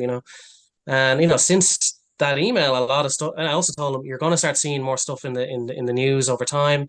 You will be cynical about it and all that, but it will be more and more reported. There's going to be another report about, hey, this, that, and the other, but it's in the paper. That's a seeding process, and sure enough, that's now happening more and more, as we said just recently. But it's a big sacrifice. It takes a toll, and then you know another thing that comes with this now. I don't know if this happens for everybody doing experience support. I want to encourage people to do experience support. The last thing I want to do is put people off it. But I suppose one of the things, because of my contact experiences, have helped me in this area too. I feel very motivated to talk to people. That I experience a lot of contact as a result of talking to people. I will have entities in my house, and weird stuff happen that can be quite. I've overcome a lot of fear, and I can handle this. So, like, I spent 8 hours on a call with an abductee, a lifelong abductee, and it was a brilliant conversation. It's an amazing conversation. It's an honor to talk to these people. Um, they needed me to stay up with them because the 3 in the morning, 4 in the morning thing. Just talking about these things, you get you worried about it. But often, like, when experiencers talk, they can feel some of these entities tune in, and I get a lot of that. I have to deal with a lot of stuff as a result of this, and it was a great chat. Like, six in the morning came, and it was start getting daylight, and they felt like they could go to bed, and it was grand. But so it was easier for me. I work nights because I'm usually talking to people in North America. This person was on my time zone, so but I had to deal with very quickly. About an hour, half an hour after that call, I suddenly feel, which are probably their beings. I don't know, but I feel very strong telepathic connection from some non-human intelligence, very powerfully connecting to my consciousness, and I have to. And that, I know experiencers who the first time they ever felt it like that, like they lost their they lost their shit. It's very scary. Like, what the hell? There's something telepathically connected to me. I don't know what it is. It feels invasive. It's very scary. This. I have to deal with this all the time. That was particularly intense, especially when you're talking to someone that's had very difficult experiences, and then you feel their entities, if it is their entities, connecting to me very strongly afterwards. But that comes with the job. It disrupted my sleep for a while, but nothing happened to me otherwise. But it is, and I do have to deal with, and entities. As a result of this, I. I probably would, if I was just somebody. I don't know, like, my experiences are very connected to helping experiencers. So I don't know if this might necessarily happen to everyone, But if I didn't have my contact experiences, I wouldn't be able to do this. Like, so, like, that would be terrifying. If I just talked to someone and then had that, like, I would have given up on the spot, But I've done so much work to overcome this. I deal with so much weird, the phenomenon, and other people's beings showing up and things like this, connecting to me. I don't know what's, after talking to them, but I'm not, this is just part of nature. I've overcome a huge amount of fear, like, people pick up beings in their house. And it's very scary. I've had to, early on when doing this work, I knew I had to overcome those kind of fears, because I'm going to have I'm going to be getting the attention of other people's beings when I'm talking to them and helping them out and all that. And these beings just seem to be curious. I've never been, I've never had anything bad happen. Just they're there, you know. And picked up an entity. Early days, picked up an entity. Was in a corner of my eye. Was cloaked, you know, at a phase. This is weird, but this happened a lot.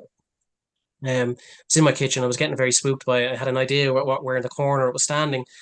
Um, and I thought, look, I'll either lose myself in fear, or I will have to just overcome this because I'm going to be dealing with this. And so I got up out of my chair and I walked right over to where that being was, and I stood in that space. It's like, this is my space now. I'm here now. You know, not in a threatening kind of way. Just like I have to deal with stuff happening and just still be able to function and go day to day and not have it affect me. And also again, as I said, there's a gaslighting element. Some of the stuff, the way you know, you don't know if it's in your trick of the mind or not, but some of it, I can't lose myself there either. So I just have to be able to deal with these things and just go, well, whatever, you know.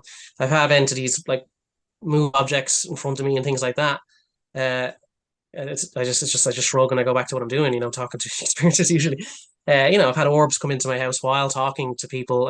You know, I do get a lot. You know, I got a lot of positive stuff. You know, these things will fly over not long after a call with people and signaling at me and all that, and I kind of take it as a good job, you know. But it's intense, you know, and there's a social and personal sacrifice, and then you have to deal with a lot of the phenomenon too, and you know, um, I think, you know, when I talk to a lot of experiences who are dealing with some of these aspects of the phenomenon. You know, it seems neutral. It's not necessarily negative, but it's just scary. You know, and you know, when I kind of go through some of my stuff with them, it can help me. I guess it can help them to realize, you know, okay, it's possible to just deal. You know, actually, just as part of nature, and I can kind of deal with it. You know, like the beings I've had, you know, when things get intense and I get maybe too stressed out, they back off. You know, so I haven't had any forceful pushiness from any of the entities I've dealt with. So I guess I feel lucky there too. So that's another reason why maybe I'm not overly fearful as well. Although again, as I said, I had to spend a lot of time working on my fear. But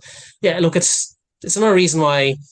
Look, it's just hard work. Like it's very hard work, but it's incredibly rewarding, and it's an absolute honor and privilege to do. And it's just, I'm just amazed that this is happening, and I'm able to help people, and just by having chats, really, that's we just talk, you know, and share experiences, you know. Uh, when I go out and meet up with my friends and all that, like, you know, oh, how was your week in your work? How's your week in work? You know, they're not going to ask me, you know. It's that awkward thing in the room. Like, how do you say, oh, you know, my friend that I haven't talked to in a year, he contacted me, you know, telling what did their wives think about, you know, this kind of thing, like, you know. So you're eager to. It's the best work of my life, you know what I mean. But you're eager to kind of another reason disclosure is like experiencers need disclosure isn't going to be messy, but all I'm looking for is the acknowledgement that non-human intelligence exists and is interacting with our species. Because now experiencers can get support, and the people supporting experiencers won't be demonized for doing that work as well. Like the only, you know, a lot of people have to wait till they're retired to go and do this kind of work because, like, you know, they don't have the same stigma, you know. But so there's massive stigma just from trying to help experiencers as well as being an experiencer too, and it's it's not easy, but it's, look, you know, we're privileged to be the front row seat to the dawning of a new world, essentially, where humanity comes face to face with this wider reality. Like, you know, we deserve to know we're not alone, and it will have just knowing we're not alone will have a huge psychological positive, I think, in many ways. Scary at first effect on us is because we're a social species. Instantly being aware that we're not the only species will have an effect on our collective consciousness instantly. The same way, if you only thought there was one country and then you discover another country full of people, you suddenly see your fellow countrymen a lot different than you would have, because now, you know, there's wider reality out there.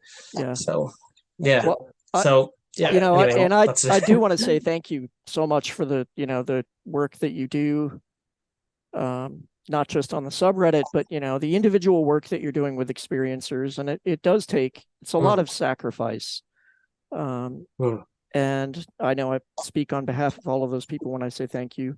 And I want to thank you very much for, you know, participating in this, kind of your first sort of coming out of the exo closet, as they say, in a wide way, and being willing to talk about, you know, the weird and the woo, and just help kind of get people up to speed a little bit.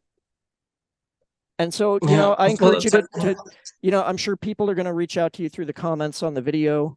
And, they can always reach out to you through the subreddit, which is, if you go on Reddit, it's r/experiencers, and people can DM you. They do that all the time.